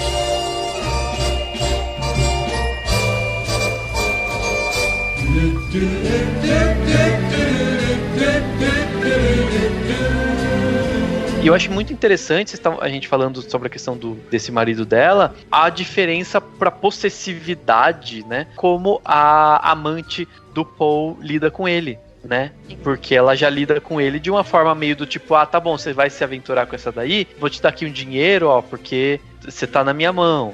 É uma coisa bem patronizing, né? Isso, exatamente. E aí entra também, de uma certa forma, um questionamento, uma aplicação diferente do poder da mulher, né? Então, tipo, ela já é uma mulher que é casada, que tem um amante porque quer, que é rica, né? Ela é uma decoradora de ambientes e tal, e ela banca ele. Então, assim, ela é dona de si mesma, ela faz o que ela quer, obviamente que sem, né, fingindo lá o casamento com o marido, e ela tem um sentimento de posse dele, né? Ela demora pra aceitar ou não aceita, enfim, não fica claro, até porque não é trama principal, a questão de ele largar, de ele conseguir uma independência, de ele conseguir publicar os textos dele e não depender dela, etc. É que eu acho engraçado essa questão do Paul, porque pra mim, ele e a Holly são, tipo, o mesmo personagem em momentos diferentes, assim, porque eu enxergo assim, o Paul, ele tem tudo o que a Holly gostaria de ter, só que sem o desprendimento da Holly. E a Holly tem o desprendimento que ele gostaria de ter, só que numa situação muito pouco confortável. E, tipo, ele conseguiu o marido rico, que no caso seria, tipo, a amante milionária. Ele tem, tipo, uma casa boa, ele tem alguém que sustente ele, tipo, ele não precisa trabalhar se ele não quiser, a vida dele tá super ganha. Só que ele depende 100% dessa mulher, ele tá, tipo, super preso nela de todas as maneiras possíveis. E ele tem uma coisa muito forte de posses materiais, de posse com relação à amante dele ser possuído e dele querer possuir a Holly também. E a Holly, tipo, não tem absolutamente nada disso e enxerga as coisas de uma maneira muito diferente, assim. Eu acho eles personagens muito semelhantes por causa disso, assim. Tanto que ela começa a chamar ele de Fred, tipo, ela meio que no começo já diz assim, você é meu irmão, né? Tipo, você é meu irmão, tipo, eu acho que no caso deles, em nenhum momento não, mas não sei, eu acho que não dá a entender que eles tenham tido qualquer tipo de relacionamento, de relação sexual e tal, antes do final, né, do filme, quando eles se beijam, né, e se declaram. Então eu acho que fica muito claro, assim, que ela tá enxergando ele. Não, quando eles saem pra beber, se beijam lá, com certeza rolou alguma coisa, que ela vai pra biblioteca puta da vida lá, que não quer mais falar com ele, porque rolou alguma coisa. Sim. Não, pode ser, e aí que fica a questão, né? Porque assim, o que acontece? Aí eu queria saber como que vocês enxergam isso. Como é essa transformação dela? Porque, tipo, como que de uma mulher livre, né? Um animal selvagem que vê a sua vida e tal, e encontrar um homem rico e tal, aceita um escritor pobretão que só porque se amam, entendeu? Como que vocês enxergaram isso? Porque eu tenho dúvidas ainda. Eu nunca enxerguei como esses objetivos dela como sendo objetivos reais. Eu não sei vocês, assim, mas pra mim sempre foi uma coisa, tipo, eu não sei o que eu tô fazendo com a minha vida, então eu vou colocar uma meta escrota lá em cima, e aí se vier, ótimo, maravilha. Tanto que, assim, quando ela consegue o suposto homem rico, que é o brasileiro lá, José da Silva? Eu não lembro, uma coisa assim. José da Silva, o melhor nome. José Pereira da Silva. Isso, é um nome, Silva tipo, Pereira. tão absurdamente popular, que você fica, que eu fiquei, tipo, gente, não conseguiram pensar nada melhor. Mas quando ela encontra esse suposto homem rico, e aí, tipo, a vida dela tá basicamente resolvida, ela acha, né? Então é tipo, vamos aprender português e eu adoro aquele disco em português de Portugal, eu acho maravilhoso. E vamos aprender português e vamos mudar pro Brasil e ser milionários lá, e é nóis. Ela não tá feliz, porque ela chegou na meta e ela percebeu que aquela meta não era a meta dela. Tipo, ela tava se preparando pro melhor e o que vier veio e é nóis. Então, eu sempre enxerguei dessa maneira, assim, que não foi uma questão dela se conformar com um escritor medíocre que não tem nada. Foi tipo, ela encontrou o que ela tava procurando, mesmo que ela não soubesse o que ela tava procurando antes. E não é nem uma questão de, tipo, viver felizes para sempre, sermos um casal perfeito, nossa, incrível vida, etc. É mais uma questão daquilo que a gente tava discutindo antes, assim, dela encontrar o lugar dela. que pode ser ao lado dele ou não, ou talvez seja só uma questão de abrir o coração para possibilidades, mas ela encontrou o lugar dela. E vou te falar, hein, se ela soubesse que ela vindo pro Brasil 3 anos depois, 64, ia ter ditadura militar, ela tem que dar... Ela ia falar, não vou não. Graças a Deus que eu fiquei aqui, cara. Verdade. Depois chegar 2017, pensando que tá pedindo intervenção, filha, fica onde você tá. Exatamente. Eu vejo um pouco essa situação dela, da realização do sonho, como você falou, Lari. Realmente isso, ela simplesmente jogou um objetivo lá em cima, falando, bom, eu sei que eu nunca vou alcançar esse objetivo, então tudo bem, eu vou estar sempre procurando ele. Mas daí quando ela chega lá, ela olha e fala, beleza, não tem nada aqui pra mim, eu não entendi nada. Por que eu tô aqui nesse momento com o tal homem genérico brasileiro número 3? E também cai um pouco no que eu ia falar, do que você comentou, do personagem dela e do Paul serem o mesmo personagem em momentos diferentes. Nisso eu discordo um pouco. Eu não acho que eles são o mesmo personagem em momentos diferentes. Eu acho que eles são os dois lados da mesma moeda. No sentido de que ele não tem um objetivo de vida porque ele já está estabelecido. Ele não tem a liberdade, mas ele também não busca, assim, com todas as forças a liberdade. Como ela não busca com todas as forças a estabilidade. Então eles são os opostos que se completam. Não que eu acho que opostos se completem, mas eles são o mesmo personagem, mas dos lados diferentes, com os sonhos trocados, mas as mesmas posições, ou as posições trocadas e os mesmos sonhos. Meio que uma coisa yin e yang, assim. Você tem um pouco dele e eu tenho um pouco de você, e nós dois somos diferentes, mas somos a mesma coisa. Eu acho que tem essa questão que ela passa por sempre ser essa personagem que busca essa coisa mais utópica mesmo, né? Não à toa essa câmera próxima, sempre com esse ar sonhador ao redor dela, essa câmera que mostra realmente ela assim, vivendo algumas, sabe, uma fantasia, querendo chegar num ideal que talvez não seja palpável e tal. Então a gente acaba meio que percebendo isso, né? E de novo, a gente volta para essa dualidade dela, porque ao mesmo tempo que a gente tem essa vontade, essa coisa magnífica e tal, a gente tem ela se sentindo muito sozinha. Tem essa dualidade dos dois, eles serem meio que os dois lados da mesma moeda, ou personagens que se completam de alguma maneira, e é muito interessante entender que aquela cena, antes deles se beijarem, ao momento de eles se beijarem, eles estão brincando lá na rua, tal, estão se divertindo, fazendo coisas que não fizeram, roubam máscaras, e o momento em que eles se enxergam de verdade, eles estão usando máscaras. Ela tá usando a máscara de uma gata, ele tá usando a máscara de um cachorro. E isso, obviamente, foi muito bem pensado, que é justamente a questão de...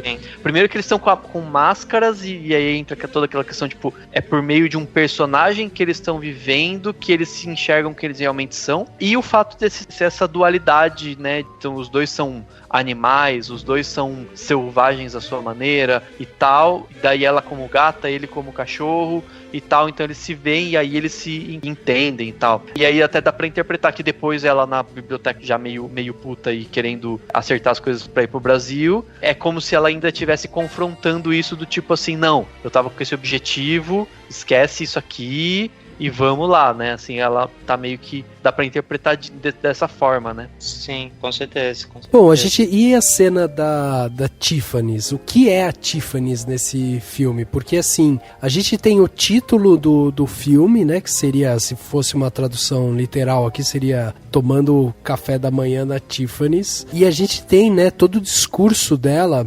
Logo no começo do filme, né, falando sobre a vontade dela de ir pra Tiffany's, porque Tiffany's é um lugar que parece que os problemas não acontecem. E aí eu queria saber de vocês, o porquê desse encantamento dela pela Tiffany's. A gente tem, é óbvio que é uma loja de joias e tal, mas será que de repente essa loja é justamente a materialização do que seria... sei lá, o mundo ideal pra ela, sabe? Cheia de brilho, de tranquilidade, de paz, de riqueza, entendeu? Eu acho que a Tiffany's, pra mim, ela é um personagem e ela é um símbolo, né? Tipo, é um personagem porque, apesar de não ser um personagem que apesar do título, você pensa, nossa, tem uma super... Não tem uma super importância de, nossa, não, 1000 coisas importantes do filme acontecem na Tiffany's. Não acontece.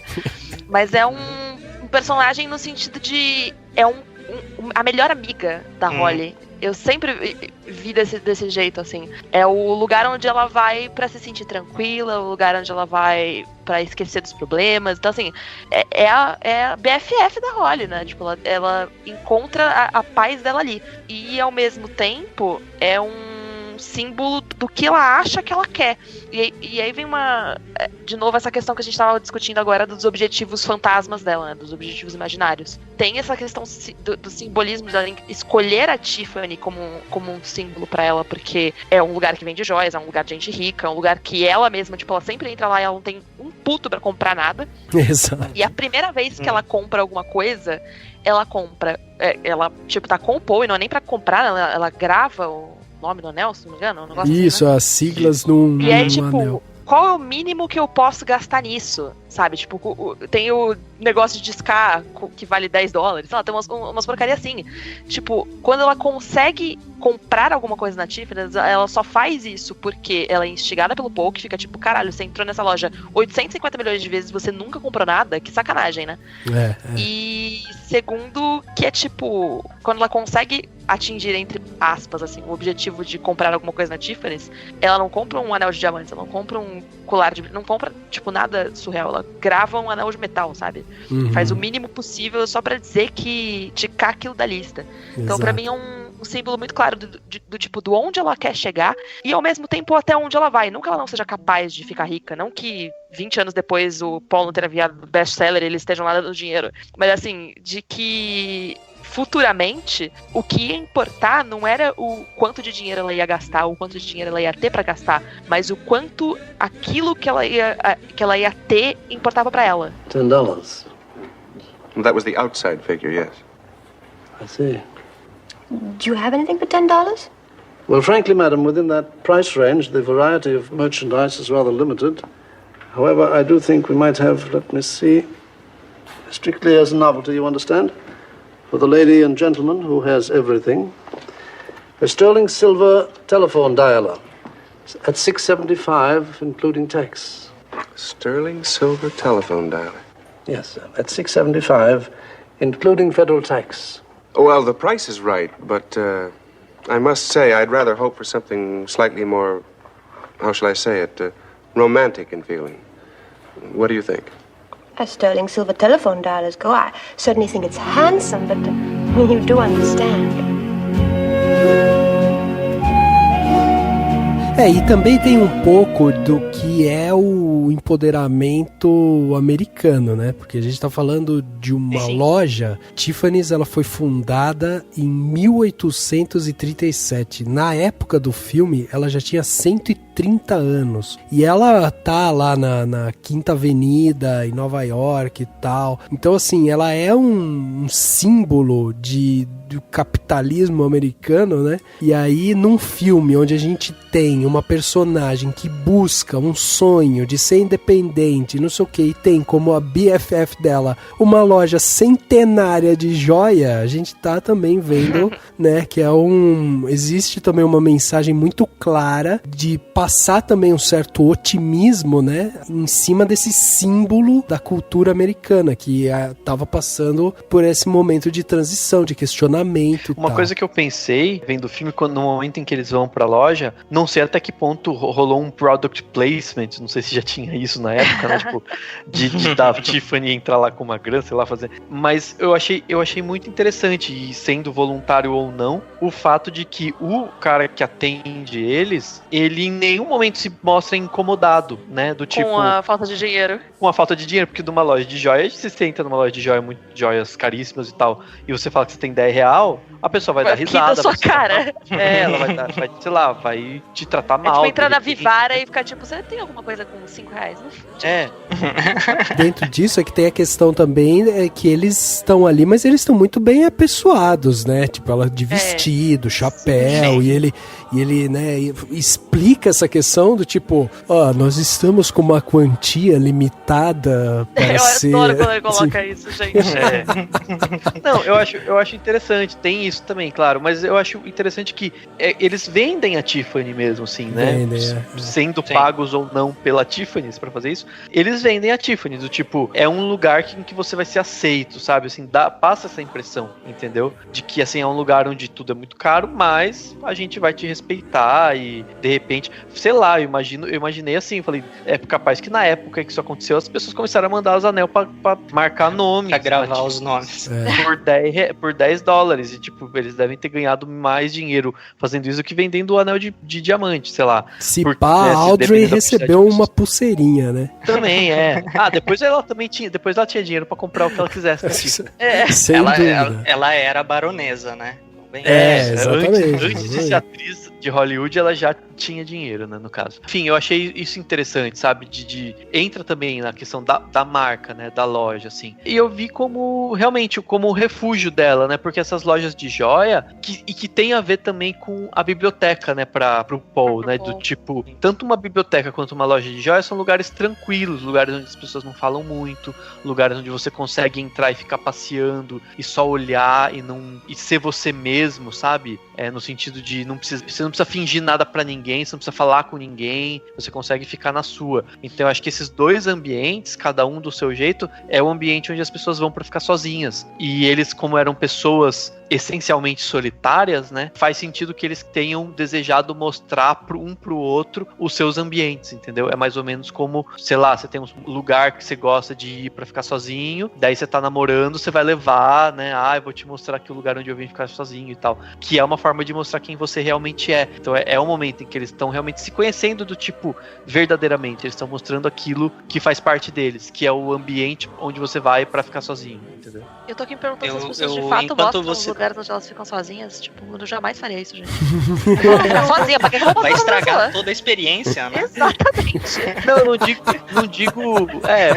Mas faz parte. Sim, a gente entendeu. É só. Mas eu realmente fiquei pensando, gente, eu jamais. O lugar que eu vou ficar sozinha, tipo, meu quarto, sabe? Eu tranco a porta e mando todo mundo se fuder. Enquanto você tava falando, Dani, eu tava fazendo umas conexões aqui na minha cabeça, pra mim fizeram bastante sentido, com um pouco do que vocês dois falaram. Logo no começo do filme, quando o Paul e a Holly se conhecem, ela tá se abrindo pra ele, falando de tudo, e que ela vai lá e ela ganha R$50 pra ir na prisão e ganha mais R$50 pra passar a mensagem pro outro cara e tudo mais. Então, $50. E daí, então, no total, ela ganha $100 cada vez que ela vai lá visitar o cara. Algumas cenas depois, quando ela chega lá no quarto dele, né, na casa dele, e ela tá na escada de incêndio, ela vê a dona, entre aspas, do Paul saindo e deixando ali para ele $300, eu enxergo a Tiffany's e a biblioteca como sendo o Paul e a Holly, respectivamente, um do outro. Exatamente como a Lari falou, o Paul tá ali como um amigo com quem ela consegue se abrir num primeiro momento, com quem ela tem uma interação super legal e uma sinergia super maluca, e ele ganha dinheiro, a casa dele tá toda decorada, tem um telefone super Breguenite, cheio do ouro e brilhante e tudo mais. E a Tiffany é tudo que a Tiffany é, cheio de diamantes e lustres maravilhosos, e você vai lá pra tomar champanhe no café da manhã, que coisa mais, né, chumbrega. Saudável. Super, né, mas enfim. E daí você tem, em contraponto do Paul, a biblioteca, onde é um lugar público, onde você pode ter acesso, não tem nada de charme, tem simplesmente as histórias cruas que estão nos livros e todas as interpretações que você pode fazer de todas aquelas histórias. E a Holly, que é essa pessoa que tá ali aberta e ela não esconde nada dele, não que ela conte absolutamente tudo, óbvio que ela não vai sair contando as coisas, mas ela não mente, ela não faz questão de se passar por nada além do que ela quer se mostrar para ele, e ela se mostra realmente para ele em alguns pontos, né, de certa forma. Então eu vejo a Tiffany's como sendo o Paul da Holly, um pouco do que a Lari falou como sendo o melhor amigo, e um pouco do que o Dani falou como sendo algo de luxo, algo de dinheiro, algo de status, alguma coisa nesse sentido, e a biblioteca, respectivamente. a Holly do Paul. Tem tudo a ver mesmo. Tem tudo a ver. Gente, é isso aí. A gente falou aqui sobre Bonequinha de Luxo, né? Esse filme que realmente traz muitas reflexões. A gente não tem mais o costume de dar nota pro filme clássico, afinal de contas é um filme clássico, e se a gente tá vindo falar aqui é porque merece ser assistido por você, justamente em cima de toda essa análise que a gente faz aqui. Então fica nosso convite para você que tá ouvindo o podcast para ver Bonequinha de Luxo, né, e trazer seu comentário aqui. O que você acha desse filme? Qual que é a sua interpretação? Será que a Holly e o nosso querido Paul viveram felizes para sempre, ou ela resolveu pegar as coisas dela e ir pra Acapulco? Vai saber, né? E que fique um ensinamento muito importante, que você não precisa dar nome pro seu gato, mas pelo amor de Deus, não deixe ele na chuva. Ah, sem dúvida. Que dó, né?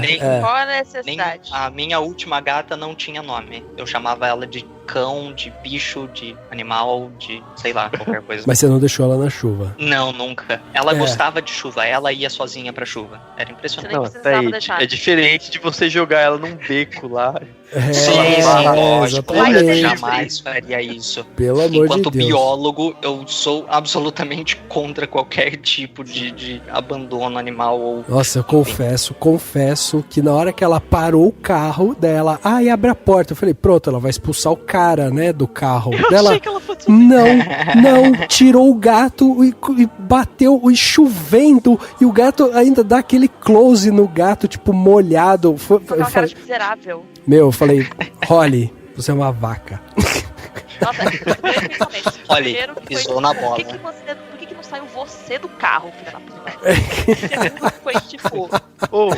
Mas eu gosto muito da simbologia daquele momento. Então, eu acabei de pensar nisso também, na simbologia do tipo, seja livre, tá bom, você vai se fuder na chuva. Você é demais. Exatamente.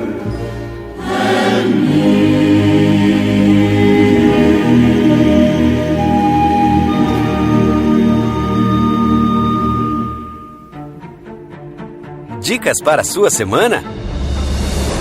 No Plano Detalhe.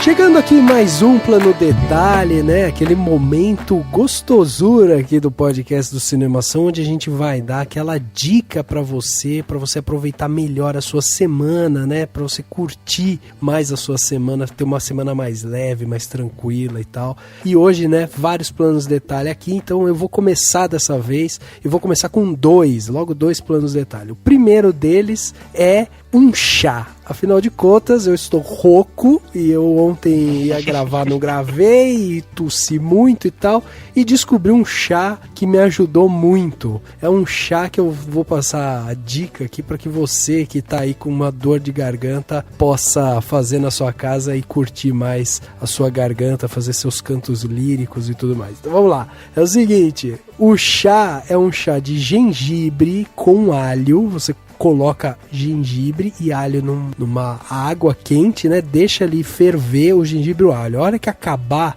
de ferver, você desliga o fogo, espreme um limão inteiro lá dentro, e aí depois você tira e coloca numa caneca, né, para você beber com um pouco de mel. Então é gengibre, alho, limão e mel. O gosto do alho se sobrepõe a tudo. Então, se você for fazer, faça em casa. Faça em casa, sozinho. Entendeu? Então é melhor. Só um complemento para esse seu plano de detalhe, para esse seu chá. Todos os chás de arroz são ótimos para garganta. Seja Genmai Cha, seja Ban Cha, que são chá de arroz torrado e arroz cru. Olha aí, boa essa. Com chá verde.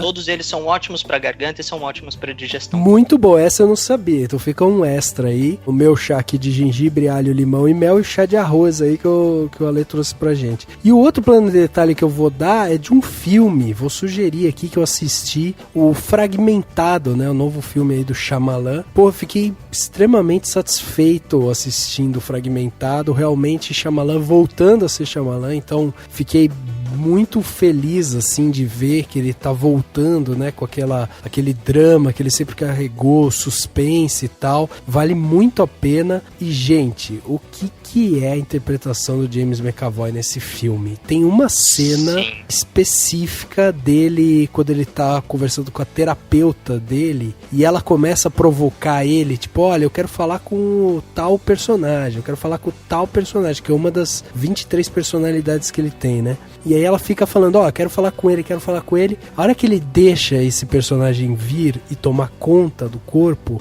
ele não precisa falar uma palavra. Você vê o personagem tomando conta do corpo pela expressão, pelo olhar, pelo movimento. É incrível a atuação do James McAvoy. Dá realmente uma satisfação muito grande de ver. A gente vê que o Shyamalan, ele tá reencontrando o caminho, e vê também que a gente tem um ator tão talentoso e tão novo, né, como é o James McAvoy. Então fica aqui minha dica pra você, se você não viu, pare um tempinho, vai assistir, principalmente se você gosta de um suspense bem amarradinho, eu acho que vale a pena. Eu acho que o filme dá uma descambadinha um pouco no final, assim, ele perde um pouquinho o rumo no final. Acho que ele não precisava daquilo ali, mas beleza, o filme em si, ele tem uma... Ele se leva bem. No todo ele vale a pena. No todo ele vale a pena, exatamente. Ale, vamos aí, você já trouxe então uma dica que era o chá de arroz, vamos pro o seu segundo plano detalhe, vai. Cara, o meu plano detalhe, como eu comentei durante os comentários aqui, durante a discussão, é o livro do Mark Twain, As Aventuras de Huckleberry Finn, onde você conhece um pouco mais do personagem do Huckleberry, que é o protagonista do primeiro livro dessa série, dos amigos Tom Sawyer e Huckleberry Finn. E nesse livro você acompanha uma tentativa dele de fugir de casa, resgatando um grande amigo dele, que é um escravo negro, e são eles navegando numa balsa improvisada, percorrendo um rio, tentando fugir da casa dele, onde ele tem um pai abusivo que bate nele, e toda essa história se passa imediatamente depois do primeiro livro, As Aventuras de Tom Sawyer, onde eles, de uma forma ou de outra, eu não vou contar exatamente, eles acabam aí ganhando uma certa quantia de dinheiro, e ele acha que com essa quantia de dinheiro ele consegue uma vida melhor para ele e para esse amigo dele, o Jim, que é um nome aleatório pro amigo dele, o escravo negro, porque ele busca um território onde a escravidão já tenha sido abolida. E você vai acompanhando as aventuras dele ali, e daí, lendo esse livro, talvez você entenda um pouco mais das conexões que eu fiz enquanto eu estava falando da música, enquanto eu estava falando do personagem, do Tom Sawyer, que aparece também nesse livro, e a relação que eu fiz com a personagem da Holly. É um livro bastante interessante, de 1885. Caraca, é isso aí, olha aí. Muito bom, muito bom. Livro da década de 1800 aqui já tá valendo, né? Já é uma ótima dica. Ele é mais antigo que a Tiffany's. Ele é mais antigo.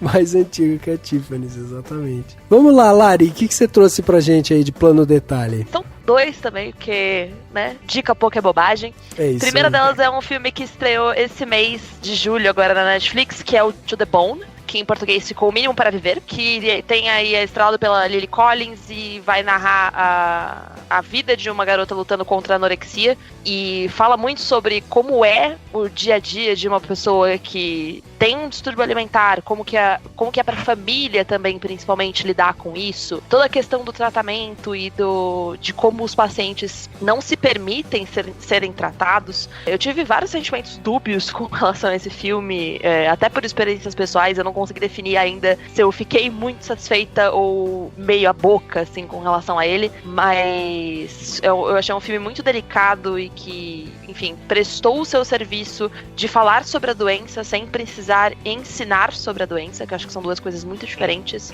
e que muitas coisas, não só filmes, como séries, enfim, que tratam de distúrbios alimentares, às vezes caem nessa confusão, assim, de acabar ensinando mais do que falando sobre, e no sentido ruim, assim, de até ajudar pessoas que já têm tendências a descobrirem como desenvolverem os seus distúrbios. Então foi um filme que eu curti, mas ainda estou refletindo sobre, fica a dica. E segunda dica, porque eu estou falando sobre isso todos os dias da minha vida, até o dia da minha morte eu vou falar sobre isso, que é pra vocês conferirem Doctor Who, porque agora nós vamos ter uma doutora mulher. E se esse não é o acontecimento mais feliz dos últimos 25 anos da minha vida, eu não sei o que é. Então assistam, porque agora o bicho pega. Agora o negócio vai ficar da hora.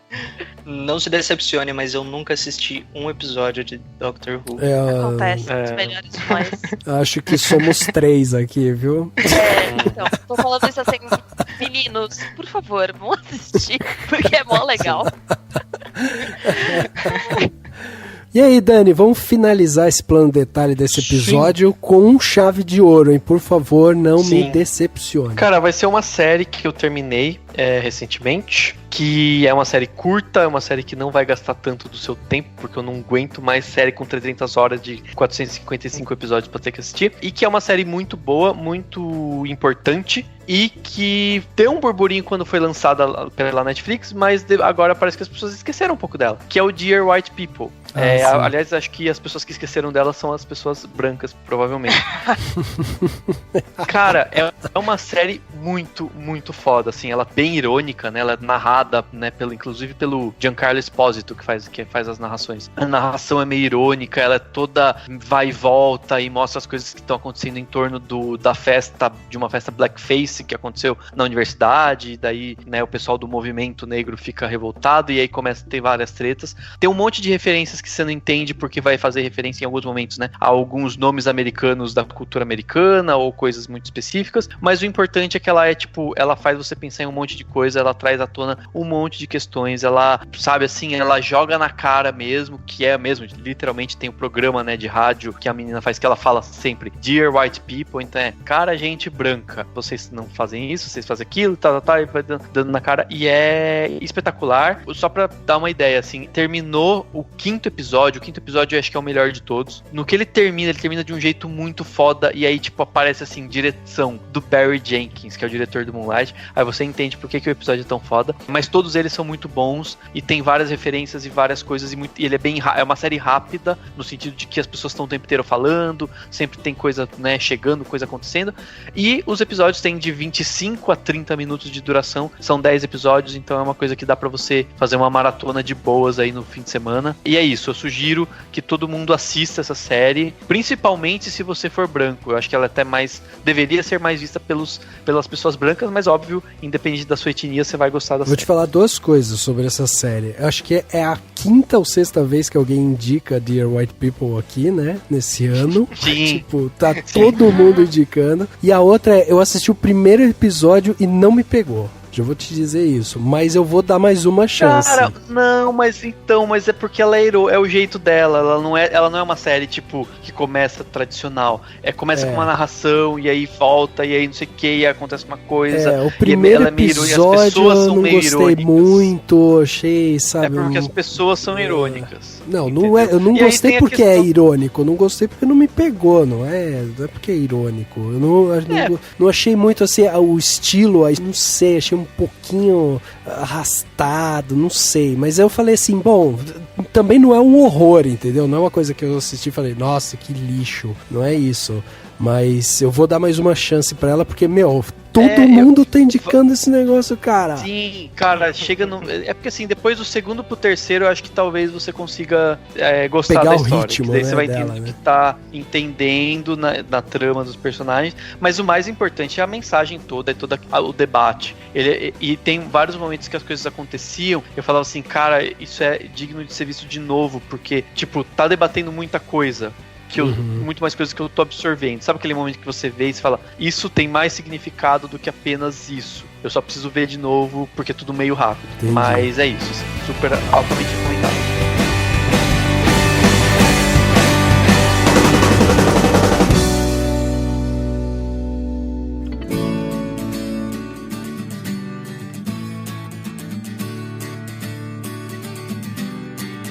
You'll say we've got nothing in common. Chegando ao final de mais um podcast, agora podcast 237, falamos aqui sobre Bonequinha de Luxo, né? Esse filme de 61 que trouxe tantas reflexões legais aqui pra gente. Então, eu queria agradecer a presença aqui do Ale, que veio lá do Indicação. E Ale, queria que você também deixasse o convite, né? Pra galera que tá ouvindo a gente agora, falou assim, o quê? O Ale veio do Indicação. O que é o Indicação? Com certeza, Rafa, como todas as vezes que eu participei, as 2 outras vezes que eu participei, adoro participar aqui do Cinemação, acho que a conversa é super legal, uma conversa super cabeça que eu adoraria ter no Indicação, mas às vezes por ser um formato um pouco menorzinho e a gente tem que falar de tantas coisas, não cabe. Nesses últimos tempos a gente tem mudado um pouco, a gente tem discutido um pouco mais, mas eu adoro discutir sobre filmes, é um dos motivos pelos quais eu aceitei participar aqui do Cinemação com o seu irmão e com o Bruno, os colegas do Indicação. E a todo mundo que tá ouvindo, cara, você gosta de filme? Você não sabe o que você quer assistir? Você não sabe o que assistir porque são tantas opções? Ouve lá o Indicação, a gente só faz isso. A gente escolhe temas aleatórios, às vezes temas que a gente nem sabe por que a gente escolheu, porque a gente faz uma reunião no começo do ano e, né, a cabeça sorteei. Às vezes esquece o motivo.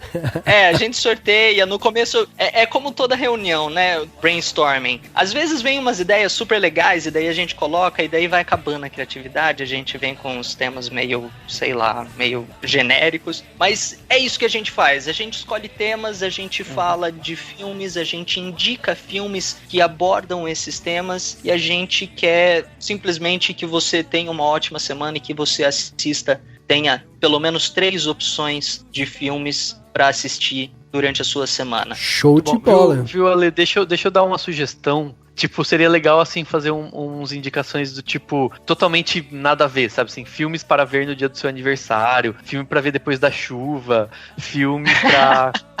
Sabe, as coisas nada a ver, tipo, filmes pra ver no celular, sabe? Tipo, sei lá, uma coisa assim, uma coisa meio nada a ver. Adorei. Eu vou, no começo do ano, a gente vai fazer a reunião pra bolar os temas e eu vou jogar essa ideia pros meninos. Porque realmente tá ficando difícil trazer temas assim, né, cabeças, engajados. Ou sei lá, tipo, dura. ver uma coisa que tá fazendo sucesso, sei lá, que tá fazendo sucesso? Tá fazendo sucesso a série tal. Aí você fala assim, filmes para ver depois de ver a série. Que usa a criatividade. Descobre legal. Boa ideia. Legal, isso aí, Ale. Obrigado, então, pela participação mais uma vez aqui. E, Lari, queria também agradecer sua disponibilidade, né, por ter vindo aqui falar com a gente. A gente sabe da sua agenda, sabe que é complicado, né? Eu vou deixar aqui 15 minutos para você passar todas as suas redes sociais, seus projetos, seu site. Vou pegar um café ali e já vem. Porque, né, tem que programar com a minha assessora com 3 meses de antecedência. Vocês sabem, né, que eu tive que cancelar um compromisso muito importante na Globo. Mentira. Então, tinha lá a entrevista com a Fátima Bernardes. Aí, não, Fátima, vou gravar o podcast. Às 10 horas da noite.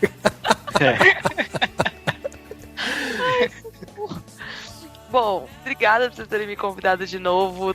Eu sempre fico muito feliz de participar aqui com vocês, porque sempre aprendo muito também, várias coisas que eu não sabia. Enfim, eu sempre aprendo muito conversando com vocês, então muito obrigada por me receberem outra vez. Me chamem mais vezes, estamos aí pra isso. O Daniel tem meu telefone pra me encher o saco, inclusive, Daniel, estou esperando você me dizer todas as suas opiniões do meu livro, obrigada.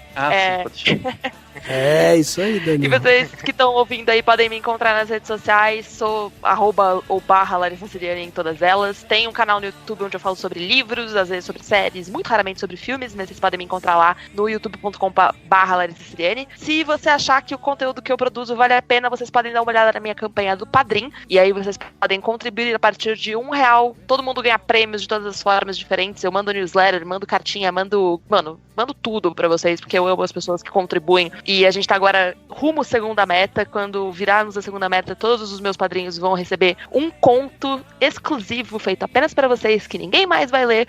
Dá uma colada lá, é também padrim.com.br/Larissa Siriani. Vocês também podem conferir o meu trabalho como podcaster ocasional no Literário Cast, onde a gente fala sobre livros. A gente tá um pouquinho em falta, mas estamos tentando retomar, porque a vida de adulto é um saco. Então é só acessar o literariocast.com para ver o que a gente já aprontou não tô, e ficar de olho também no que vai vir. E acho que é isso, basicamente. E comprem meu livro, porque eu preciso pagar os meus boletos e comprar umas brusinhas. Amor Plus Size, tá venda nas melhores livrarias do Brasil. Muito bom. Valeu, Lari, brigadão, valeu, Ale, obrigado, Rafa, e obrigado a todo mundo que tá ouvindo. Aí já tô até imaginando uma versão, um remake super moderno do filme, que vai ser protagonizado por uma mulher trans e vai se chamar Bonequinha de Luxo com 2 Os e SH. Até mais. Muito Tirando bom. esse título, eu topo tudo. Não, sério, eu acho que ia ser muito louco. Uma adaptação de Bonequinha de Luxo aí pros dias de hoje, acho que seria interessante, com várias mudanças. Até com um elenco mais diversificado. Mas, enfim, é isso aí. Obrigado e até semana que vem. O podcast Cinemação número 237 fica por aqui e a gente se vê no próximo.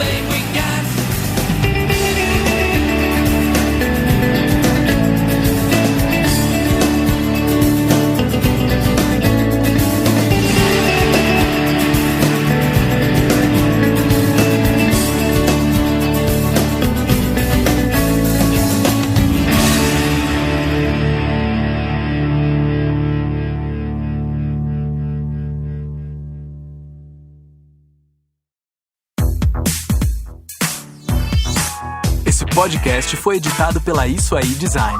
Tudo isso é forma com função. É design estratégico. É isso aí.